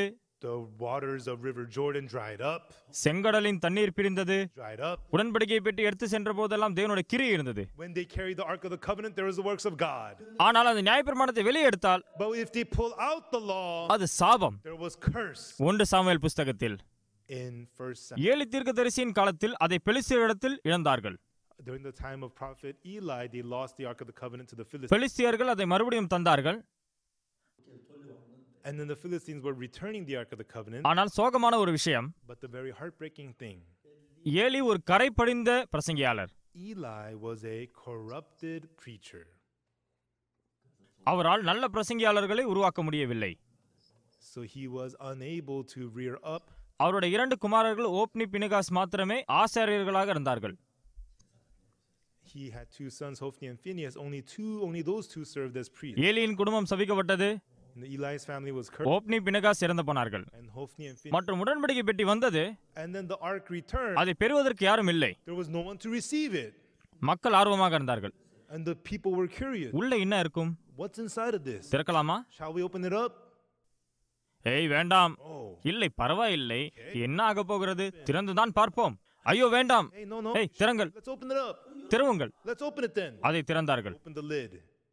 என்ன ஆனது தெரியுமா? You know what happened? 50,070 பேர் அந்த இடத்திலேயே மரித்து போனார்கள். On the spot, 50,070 people died. அது பாவம் மரணத்தின் பிரமாணம் சரிதானே? It is the law of sin and death, right? அந்த நியாயப்பிரமாணத்தை பார்த்ததிலே அது நடந்தது. Looking at the law that happened. ஆதலால் தேவன் Therefore, God, நியாயப்பிரமாணத்தை வெறுக்கிறார். He hates the law. அவர் நம்மை நியாயப்பிரமாணத்தின் மூலமாக நியாயத்திற்கு விரும்பவில்லை. He did not want to govern us through the law. நியாயப்பிரமாணத்தின் மூலமாக நியாயம் தீர்த்தால் If he governs us by the law, ஒருவராலும் உயிரோடு இருக்க முடியாது. There's not one of us who would. அனைவரும் சபிக்கப்படத்தான் வேண்டும். We are all cursed. நியாயப்பிரமாணம் தரப்பட்ட நாளிலேயே The day the law was given, மக்கள் இருந்தார்கள். people died. ஓய்வு நாளில் வேலை செய்து மரித்தார்கள், குறை கூறி மரித்தார்கள், They died. இதை செய்து மரித்தார்கள், They died doing. தொடர்ந்து மரித்து கொண்டே இருந்தார்கள். And they continuously died. 70 மக்கள் எகிப்திற்கு போகிறார்கள். 70 people went to Egypt. எகிப்தில் 430 வருடங்கள் இருக்கிறார்கள். And they were in Egypt for 430 years. அதன் பிறகு வருகிறார்கள். They were coming out. 6,3550 பேர் வருகிறார்கள். It was 603,550 people. ஆனால் But everyone. கானான் தேசத்தில் பிரவேசித்த பொழுது They were entering the land of Canaan. பல மக்கள் நியாயப்பிரமாணத்தின் சாபத்தால் மரித்ததால் Because so many people had died from the curse of the 70 பேர் அதிகமாக வளர்ந்து 6,3550 பேராக மாறுகிறார்கள். 70 people had become 603,550. They grew and multiplied so much. ஆனால் நியாயப்பிரமாணம் தரப்பட்ட பொழுது But from the day the law was given, தொடர்ந்து மரணமே இருந்தது. continuously there was death. ஓய்வு நாளில் வேலை செய்து மரித்தார்கள், குறை கூறி மரித்தார்கள், பொன் கொன்று கூடி செய்து மரித்தார்கள். They died making the golden calf. ஏலியனுடைய 2 குமாரர்கள் ஓப்னி பினிகாஸ் மரித்தார்கள். The 2 sons of Eli, Hophni and Phinehas, died. அந்நிய நெருப்பை எடுத்து வந்த காரணத்தினால் Serving other. காணிக்கை தந்து மரித்தார்கள். They died giving offerings. தொடர்ந்து மரித்து கொண்டே இருந்தார்கள். And they kept on dying. மக்கள் தொகை சரிந்தது. The population fell. ஆதலால் அது அழைக்கப்படுகிறது That is called. பாவம் மரணம் என்பவைகளின் பிரமாணம். For it is called the law of sin and death. இஸ்ரவேலிடத்தில் தேவன் பாவம் மரணத்தின் பிரமாணத்தை கடைபிடிக்க முடியுமா என்று கேட்டபொழுது When God asked the people of Israel, will you keep it, the law of sin and death? இஸ்ரவேல் மக்கள் அதிலிருந்து வெளியேற வேண்டும். The people of Israel needed to snap. ஆண்டவரே, நாங்கள் பொல்லாங்கானவர்கள், அசுத்தமானவர்கள், எங்களால் உம்முடைய நியாயப்பிரமாணத்தை கடைபிடிக்க முடியாது. We cannot keep the law of God. தேவனே, நாங்கள் அசுத்தமானவர்கள், இரக்கம் செய்யும். Lord, we're so dirty, have compassion on us. அவ்வாறுதான் கூறியிருக்க வேண்டும். They should have said, ஆனால் மக்கள் நாங்கள் அனைத்தையும் செய்வோம். we will do them all. வேடிக்கையான விஷயம், Funny thing is, இன்றைக்கும் மக்கள் அவ்வாறுதான் கூறுகிறார்கள். even today people are saying they're going to keep the law. பல மக்கள் அதற்காக முயற்சியில் இருக்கிறார்கள். People laboring for ஆனால் கடைபிடிக்க முடியாது, கடைபிடிக்கவே முடியாது. keep them. We can. நியாயப்பிரமாணத்தை மீறி இருந்தால் If you broke the law, இப்போதிலிருந்து எவ்வளவுதான் நீங்கள் கடைபிடித்தாலும் no matter how well you keep it from now, உங்களுக்கு சாபம் தான். it's a curse. ஒன்றை மீறினாலும் If you break even one, நீங்கள் சபிக்கப்பட்டவர்கள் என்பது உறுதியானது. it is decided you are going to be cursed. Amen. Amen, everyone. ஆம். Yes. ஆதலால் Therefore, நியாயப்பிரமாணம் தான் with the law, பாவம் மரணம் என்பவைகளின் பிரமாணமாயிருக்கிறது. therefore the law is called the law. ரோமர் 8:1 நாம் பார்ப்போம். Let us look at Romans chapter 8 verse 1. ஆனபடியால் கிறிஸ்து இயேசுவுக்கு உட்பட்டவர்களாய் இருக்கிறவர்களுக்கு There is therefore now no condemnation ஆக்கினை தீர்ப்பு இல்லை. which are in Christ Jesus. 2ஆம் வசனம், Verse 2. கிறிஸ்து இயேசுவினாலே ஜீவனுடைய ஆவியின் பிரமாணம் என்னை For the law of spirit of life in Christ Jesus பாவம் மரணம் என்பவைகளின் பிரமாணத்தினின்று விடுதலையாக்கிற்றே. has made me free from the law of sin and death. நாம் பாவம் மரணம் என்ற பிரமாணத்தில் இல்லை, ஜீவனுடைய ஆவியின் பிரமாணத்தில் இருக்கிறோம். We are not in the law of sin and death. We are in the law of the spirit of life. ஆனால் பலர் இது தெரியாமல் Many people பல மக்கள் அதை கடைபிடிக்க முயற்சிக்கிறார்கள். and many people ஓய்வு நாளை கடைபிடிக்க keep the Sabbath. கஷ்டப்படுகிறார்கள் செய்வதற்கு, Struggling so hard to do that. ஓய்வு நாளை கடைபிடிப்பதற்கு. Trying to keep the Sabbath. ஓய்வு நாளை பார்க்கும் பொழுது And even the Sabbath. அதை பரிசுத்தமாக ஆச்சரிக்க வேண்டும் இல்லையா? Keep the Sabbath. ஆனால் தெளிவாக பார்த்தால் But if you read it closely, மக்கள் வேதத்தை தெரியாததால் because people really don't know the Bible. ஓய்வு நாளை குறித்து கொஞ்சம் பேசுகிறேன், Shall I just talk about the Sabbath day? கொஞ்சம் இன்று பேசுகிறேன், No, I'll talk about this for a little bit. மீதம் இருந்தால் மாலையில் தொடர்கிறேன். I need more time. I'll கொலோசியர் 2ஆம் அதிகாரத்தில் Let's talk about the Sabbath day. Colossians chapter 2.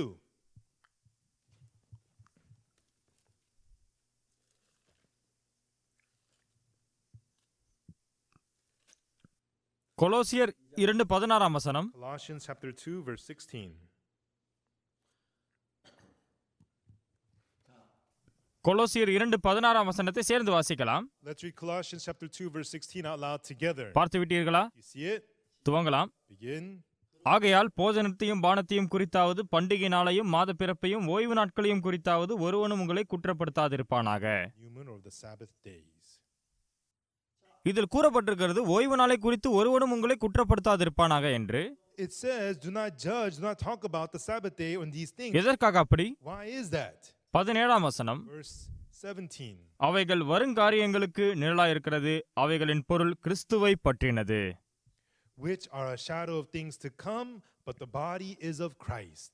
வேதத்தில் நியாயப்பிரமாணம் என்ன கூறுகிறது என்றால், And so in the Bible, what the law is saying is, ஓய்வு நாளை பரிசுத்தமாக ஆசரிக்க வேண்டும். என்ன அது? keep the Sabbath. What that means is, வரப்போகிற நன்மைகளின் நிழல்.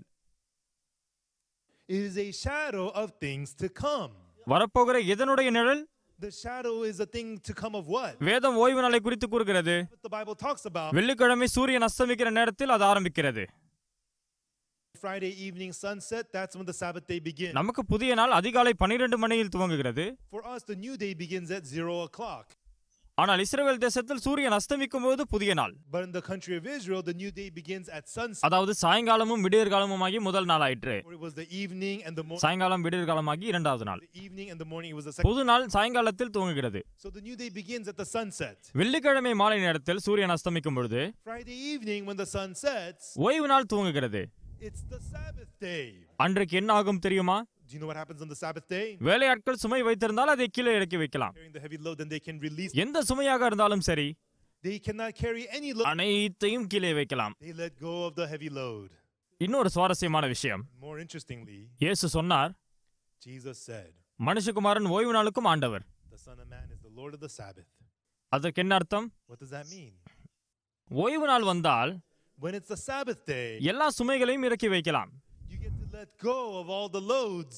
இயேசு ஓய்வு நாளுக்கு ஆண்டவர். Jesus is the Lord of Sabbath. நீங்கள் இயேசுவினிடத்தில் வந்தால் If you come to Jesus, உங்களுடைய எல்லா பாவத்தின் பாரத்தையும் நீங்கள் கீழே இறக்கி வைக்கலாம். you let go of all the loads of your sin. That's what it means. இயேசு என்ன சொன்னார்? What did Jesus say? வருத்தப்பட்டு பாரம் சுமக்கிறவர்களே, All you have, எல்லாரும் இடத்தில் வாருங்கள், you labor, நான் உங்களுக்கு இளைப்பாறுதல் தருவேன். come unto me, I will give you rest. நாம் இயேசுவை சந்திக்கும் பொழுது, When we meet Jesus, இயேசுவை ஏற்றுக்கொள்ளும் பொழுது, and when we receive Jesus, நாம் எல்லா பாவத்திலிருந்து விடுதலையாகிறோம். we are freed from all the loads of sin, நியாயப்பிரமாணத்தை மீறின எல்லா பாவத்தையும், all the sins of breaking the law. இயேசுவை நாம் சந்திக்கும் பொழுது Through meeting Jesus, நாம் இளைப்பாறுதலை பெறுகிறோம். we get to rest. அதை நமக்கு தருவதற்காக To show that to us, தேவன் ஓய்வு நாளை உண்டாக்கினார். God made the Sabbath. சரிதானே? Right? அவைகள் வருங்காரியங்களுக்கு நிழலாயிருக்கிறது. அவைகளின் பொருள் கிறிஸ்துவை பற்றினது. Which are a shadow of things to come, but the body is of Christ. நீங்கள் பாரத்தை சுமந்து போகிறீர்கள். You're carrying a heavy load, ஓய்வு நாள் வந்தால் கீழே வைக்கலாம். and on the Sabbath day you can let them go. ஓய்வு நாள் வந்தால் நன்றாக இருக்கும், இது மிக சுமையாக இருக்கிறது. I wish it's the Sabbath day. This is so heavy. வெள்ளிக்கிழமை மாலையில் ஓய்வு நாள் வந்து விட்டது, இதை கீழே வைக்கலாம். Sabbath day, I'm going to let go of these loads. இயேசு கூறுகிறார், Jesus, வருத்தப்பட்டு பாரம் சுமக்கிறவர்களே, come unto me. எல்லாரும் என்னிடத்தில் வாருங்கள், You labor heavy. நான் உங்களுக்கு இளைப்பாறுதல் தருவேன். I will give you rest. பாவத்தின் சுமையிலிருந்து From the load, நமக்கு அவர் இளைப்பாறுதல் தருகிறார். He will give us rest. ஆதலால் நாம் விடுதலையா இருக்கிறோம். Therefore we are freed. நமக்கு இளைப்பாறுதல் தரும் அந்த பிரமாணம், The law to give us rest ஜீவனை தருவது, gives us life. ஜீவனுடைய ஆவியின் பிரமாணம். The law of the spirit of life. இந்த நியாயப்பிரமாணம் The law, பாவம் மரணத்தின் பிரமாணம். it is the law of sin and death. நியாயப்பிரமாணத்தின் கீழ் பாவமும் மரணமும் இருக்கிறது. Under the law there is sin. அதன் கீழ் இரக்கம் இல்லை. Under the law there, அதன் கீழ் மனதுருக்கம் இல்லை. the law there is no compassion. நாம் அனைவரும் சபிக்கப்பட்டு அழிக்கப்படத்தான் வேண்டும். All of us have to be cursed and destroyed. ஆனால் இன்றைக்கு பல பேர் But many people today நியாயப்பிரமாணத்தை கடைபிடிக்க முடியவில்லை. are unable to keep the law. முயற்சி செய்ய வேண்டும், But they try to keep the law. முடியவில்லை. They can't. இல்லை, முடியவில்லை. No, you can't. நீங்கள் சபிக்கப்பட வேண்டும், You have to be cursed, அழிக்கப்படத்தான் வேண்டும். to be destroyed. ஆதலால் Therefore, நியாயப்பிரமாணம் the law, பாவம் மற்றும் மரணத்தின் பிரமாணம். it is the law of sin and death. ஆதலால் தேவன் நம்மிடத்தில் கூறுகிறார், Therefore God is saying to us, இயேசுவை அவர் அனுப்பியிருக்கிறார். He sent Jesus Christ பாவம் மற்றும் மரணத்தின் பிரமாணத்திலிருந்து விடுதலை தந்து and He freed us from the law of sin and death ஜீவனுடைய ஆவியின் பிரமாணத்தின் கீழ் நம்மை வைத்திருக்கிறார். and put us under the law of the grace of the spirit of life. Amen. Amen. நீங்கள் ஜீவனுடைய ஆவியின் பிரமாணத்திற்குள் போனால், If you enter, இயேசு சிலுவையில் அறையப்பட்டு மரித்தார். Jesus was crucified. அவர் ஓய்வு நாளுக்கு ஆண்டவராக இருக்கிறார். He is the Lord of the Sabbath. ஆதலால் அவரிடத்தில் வருகிறவர்கள் இரத்தத்தின் மூலமாக பாவ மன்னிப்பை பெறுகிறார்கள். Therefore all the people who come to Him by His blood receive the forgiveness of அந்த பிரமாணம் பாவத்திலிருந்தும் சாபத்திலிருந்தும் விடுதலையாக்கி இருக்கிறது. and it is the law to free them from sin and curse. Amen. Amen. Amen. Amen. Hallelujah. Hallelujah. நான் ஏற்கனவே நியாயப்பிரமாணத்தை மீறி இருக்கிறேன். Everyone, I have already broken the law. ஏற்கனவே பொய் கூறியிருக்கிறேன். I have already lied. ஏற்கனவே திருடி இருக்கிறேன். I have already committed. நான் ஏற்கனவே பொல்லாங்கை செய்திருக்கிறேன். I have already done evil நியாயப்பிரமாணத்தை மீறினதினால் because I have broken the law. இன்றையிலிருந்து நன்றாக கடைபிடித்தாலும் ஆசீர்வாதம் இல்லை. Even though I may keep it well from now on, I cannot. நியாயப்பிரமாணத்தின் கீழ் நீங்கள் சபிக்கத்தான் பட வேண்டும். When you're under the law, you can only be cursed. ஆனால் கிறிஸ்து புதிய பிரமாணத்தை உருவாக்கினார். But Christ made a new law. அது என்ன? எரேமியா 31:31 வருகிறது. What is that? That comes out in Jeremiah 31 verse 31. எரேமியா 31:31 என்ன போடப்பட்டிருக்கிறது? In Jeremiah 31 verse 31. இதோ நாட்கள் வரும் என்று கர்த்தர் சொல்கிறார். Behold, the days come இஸ்ரவேல் குடும்பத்தோடும் யூதா குடும்பத்தோடும் புது உடன்படிக்கை பண்ணுவேன். that I will make a new covenant with the house of Israel and with the house of Judah. இந்த உடன்படிக்கை This covenant 32ஆம் வசனத்தில் 32 பழைய பிரமாணத்தின்படி அல்ல, not according to the நான் அவர்கள் பிதாக்களை எகிப்திலிருந்து அழைத்து வர கைப்பிடித்த நாளிலே அவர்களோடு பண்ணின உடன்படிக்கையின்படி அல்ல, ஏனெனில் நான் அவர்களுக்கு நாயகராயிருந்தும் அந்த என் உடன்படிக்கை அவர்கள் மீறி அவமாக்கி போட்டார்களே. covenant that I made with their fathers in the day I took them by the hand to bring them out of the land of Egypt, which my covenant they break, although I was an husband unto them. வேதம் என்ன கூறுகிறது? What does the Bible say? புது உடன்படிக்கை ஏற்படுத்துகிறார். He makes a new covenant. இந்த உடன்படிக்கை This covenant எகிப்திலிருந்து நீங்கள் வந்தபோது தந்த உடன்படிக்கைக்கு வேறுபட்டது. is different from the one I gave you when I brought them out of Egypt. எகிப்திலிருந்து வந்தபோது நான் கொடுத்தது நியாயப்பிரமாணம். The one I established when I brought them out of Egypt, அதை நீங்கள் மீறி போட்டீர்கள், you broke them. நீங்கள் உடைத்து போட்டீர்கள். ஆதலால் நீங்கள் சபிக்கப்பட மாத்திரமே வேண்டும். Therefore you can only be cursed. ஆனால் தேவன் Now God, நியாயப்பிரமாணத்தின்படி அனைவரும் சபிக்கப்பட வேண்டும். by the law, all the people have to be cursed.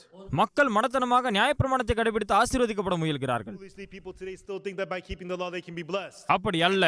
Not so. நீங்கள் நியாயப்பிரமாணத்தை மீறி பாவம் செய்தால் If you break the law and நீங்கள் சபிக்கப்படத்தான் வேண்டும், வேறு வழியே இல்லை. only be cursed, then there's நியாயப்பிரமாணத்தின் கீழ் அனைவரும் சபிக்கப்பட்டு அழிக்கப்பட வேண்டும். under the law everybody has to be cursed and destroyed. ஆதலால் அவர் புது உடன்படிக்கை ஏற்படுத்தினார். But he made the new law. நம்மை மீட்பதற்காக அவர் புது உடன்படிக்கை ஏற்படுத்துகிறார். To save us, God made the new law. எரேமியா 31:34 என்ன கூறுகிறது? What does Jeremiah 31 verse 34 say? நான் அவர்கள் அக்கிரமத்தை மன்னித்து For I will forgive their iniquity, அவர்கள் பாவங்களை இனி நினையாதிருப்பேன் என்று தேவன் கூறுகிறார். and I will remember their sin no more, saith the Lord. இது புது உடன்படிக்கை.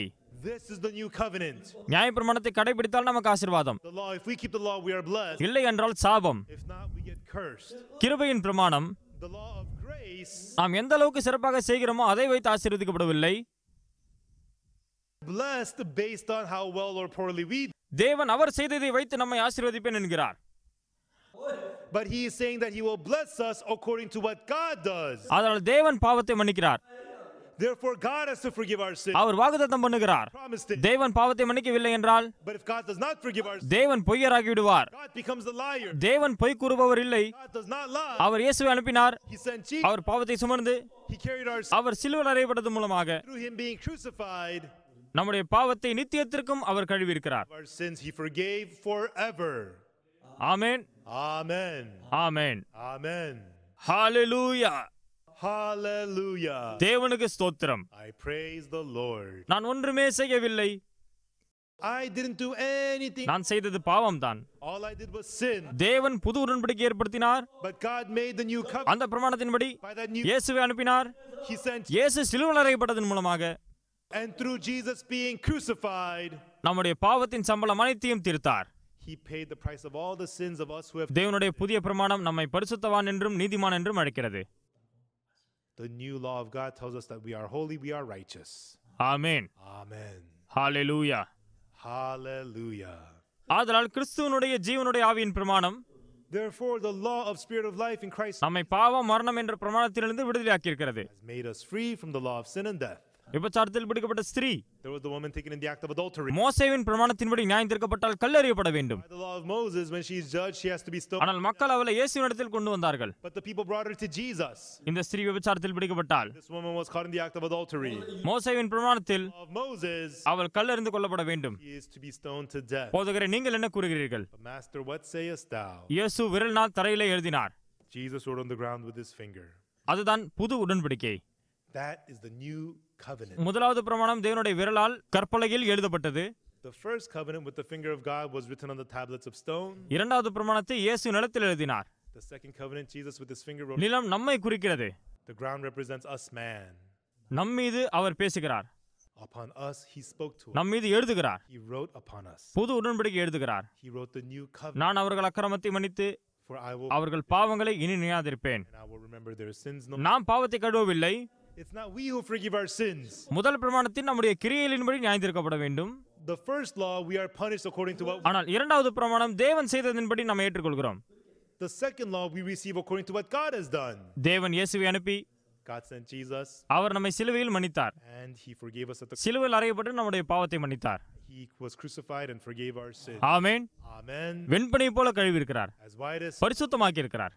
holy. ஆதலால் கிறிஸ்துவுக்குள் இருக்கிறவர்களுக்கு Therefore, to them which are in Christ Jesus, இந்த வசனங்களை விசுவாசத்தின்படி ஏற்றுக்கொண்டால் if you accept these words by faith, ஆக்கினை தீர்ப்பு இல்லை. there is no condemnation. அவர் நியாயப்பிரமாணத்திலிருந்து விடுதலை தந்திருக்கிறார். He made us free from the law. விபச்சாரத்தில் பிடிக்கப்பட்ட ஸ்திரீ The woman was taken in the. நியாயப்பிரமாணத்தின்படி நியாயந்தீர்க்கப்பட்டால் கல்லெறிந்து கொல்லப்பட வேண்டும். She has to be stoned to death. ஆனால் புது உடன்படிக்கையின்படி நியாயந்தீர்க்கப்பட்டால் But she is judged by the new covenant. ஆதலால் நியாயம் தீர்ப்பு எளிதானது. The judgment was simple. இயேசு நானும் உன்னை அக்கினிக்குள்ளாய் தீர்ப்பதில்லை, Said, neither do I condemn thee. நீ போய் இன்னும் பாவம் செய்யாதே. Go and sin no. ஏன்? Why? புது உடன்படிக்கையில் தேவன் பாவத்தை மன்னித்தார். New covenant, it says God forgave. தேவன் பாவத்தை மன்னித்தார், God forgave our. அவர் முடித்தார் சிலுவையில். Finished it at the cross. ஆதலால் நாம் நியாயம் தீர்க்கப்பட மாட்டோம். Therefore, we cannot receive the judgment. நமக்கு இரண்டு விஷயங்கள் உண்டு. There are two things for us. நியாயப்பிரமாணத்தை பின்பற்றுவீர்களா, Follow the law. இல்லை தேவனுடைய வாக்குத்தத்தத்தை பின்பற்றுவீர்களா? Promise of God. நான் நியாயப்பிரமாணத்திலிருந்து விடுதலையாக்கப்பட்டேன். I am freed from the law. விபச்சாரத்தில் பிடிக்கப்பட்ட ஸ்திரீ முதலாவது பிரமாணத்தின்படி கல்லெறிந்து கொல்லப்படத்தான் வேண்டும். He is judged according to the law. ஆனால் இயேசுவின் புது உடன்படிக்கையின்படியாக நியாயம் தீர்க்கப்படும் பொழுது Covenant that Jesus wrote. அவரிடத்தில் பாவம் இல்லாமல் போனது. No sins what நானும் உன்னை ஆக்கினைக்குள்ளாய் தீர்ப்பதில்லை. I condemn thee. இன்றைக்கும் நியாயப்பிரமாணத்தின் கீழ் மக்கள் நியாயப்பிரமாணத்தை கடைபிடிக்க முயற்சிக்கிறார்கள். Even today, there are people who are under the law trying to keep the law. அப்படிப்பட்டவர்கள் அழிவை தான் பெறுவார்கள். Such people, ஏனென்றால் நியாயப்பிரமாணம் பாவ மரணத்தின் பிரமாணம். because the law is the law of sin and death. ஆனால் But நீங்கள் இயேசுவுக்கு முன்பாக வரும்பொழுது if you come before Jesus, இயேசு புது உடன்படிக்கையை ஸ்தாபித்திருக்கிறார். Jesus established the new. அந்த பிரமாணம் நான் அவர்கள் அக்கிரமத்தை மன்னிப்பேன். That covenant is, I will forgive their iniquity. நாம் பாவத்தை மன்னிப்பதில்லை, It is not we who forgives our sin. இயேசு மன்னிக்கிறார். Jesus forgives them. நான் அவர்கள் அக்கிரமத்தை மன்னித்து For I will forgive their iniquity, அவர்கள் பாவங்களை இனி நினையாதிருப்பேன் and I will remember their sins no more, என்று தேவன் கூறுகிறார். saith the Lord. நாம் அதை ஏற்றுக்கொண்டு விட்டோம். We accepted that. ஆதலால் நம்முடைய இருதயத்தில் புதிய உடன்படிக்கை கிரியை செய்கிறது. For in our hearts the new covenant is at work. தேவனுடைய பாவத்தை மன்னிக்கவில்லை என்றால் அவர் பொய்யர் ஆவார். And so if God does not forgive our sins, God becomes the. ஆனால் அவர் அக்கிரமத்தை மன்னிப்பேன் என்று கூறியிருக்கிறார். He says, for I will forgive your. இயேசு நம்முடைய பாவத்தை மன்னித்து விட்டார். Jesus, he has to forgive our sin. நாம் நம்முடைய பாவத்தை மன்னிப்பதில்லை. It is not we who forgive our. நம்முடைய அறிக்கையின் மூலமாக இல்லை. It's not forgiven through our confessing. சிலுவை தான் பாவத்தை மன்னித்தது. It is the cross that forgives. ரத்தம் தான் பாவத்தை மன்னித்தது. It is the blood that forgives. அவர் மரித்து பாவத்தின் சம்பளத்தை தீர்த்தார். He died, paid the price of our. பாவத்திலிருந்து விடுதலை தந்திருக்கிறார். He has delivered us out from sin ஆனால் சாத்தான் வஞ்சிக்கிறான், and deceived us. நம்மை நியாயப்பிரமாணத்தில் கட்டுகிறான், Made us bound to நீ the. பாவி என்று கூறுகிறான், And tells us to say, பாவத்தை அறிக்கை செய். to ask for forgiveness. ஆனால் நாம் கழுவப்பட்டோம், ஏற்கனவே கழுவப்பட்டிருக்கிறோம். We are already forgiven. இதை ஏற்றுக்கொள்பவர்கள் கிருபை பெறுவார்கள், Accept this, receive. ஏற்றுக்கொள்ளாதவர்கள் Those who don't believe சபிக்கப்படுவார்கள். are cursed. மாலை வேளையில் இன்னும் தெளிவாக பேசலாம். And we'll speak in more detail in the evening. ஜெபிப்போம். Let us pray. எங்கள் பரலோகத்தின் பிதாவே உமக்கு நன்றி. Father God, we thank you. கிறிஸ்துவுக்குள் இருக்கும் ஜீவனுடைய ஆவியின் பிரமாணம் The spirit of life in Christ, in Jesus. அது எங்களை பாவ மரணம் என்ற பிரமாணத்திலிருந்து விடுதலையாக்கி இருக்கிறது. Spirit in Christ Jesus has, இயேசு சிலுவையில் அறையப்பட்டு as Jesus was crucified, எங்களுடைய பாவத்தின் தண்டனை முடித்திருக்கிறார். has ended the punishment for sin. தகப்பனே உமக்கு நன்றி. Father God, we give you thanks. உமக்கு மகிமை செலுத்துகிறோம். We give you glory. இந்த சத்தியம் விலையேற பெற்றது. Lord, with this precious truth, ஆனால் மக்கள் சாத்தானால் வஞ்சிக்கப்படுகிறார்கள். இன்றைக்கும் மக்கள் நியாயப்பிரமாணத்தை கடைபிடித்து ஆசீர்வதிக்கப்பட முயற்சிக்கிறார்கள். now people are trying to be blessed by நாங்கள் ஏற்கனவே மீறி இருக்கிறோம். who have already blessed நியாயப்பிரமாணத்தின் மூலமாக ஆசீர்வாதம் இல்லை. by the law. ஆதலால் இயேசுனுடைய ரத்தம் வேண்டும். Therefore, we need the blood. நாம் இயேசுனுடைய ரத்தத்தின் மூலமாக மன்னிக்கப்பட்டிருக்கிறோம் என்று விசுவாசிக்கலாம். All believe that we are forgiven by the blood of Jesus, பாவ மரணத்தின் பிரமாணத்தினுடைய கட்டிலிருந்து வெளியே வருவோம். and let us not be bound to the law, which is. தேவனுடைய ஜீவனுடைய ஆவியின் பிரமாணத்தில் நாம் சேர்க்கப்படலாம். But let us be bound to the law of God, உமக்கு நன்றி. the Spirit of life. We thank you. இயேசுவின் நாமத்தினால ஜெபிக்கிறேன். In the name of Jesus Christ, we pray. Amen.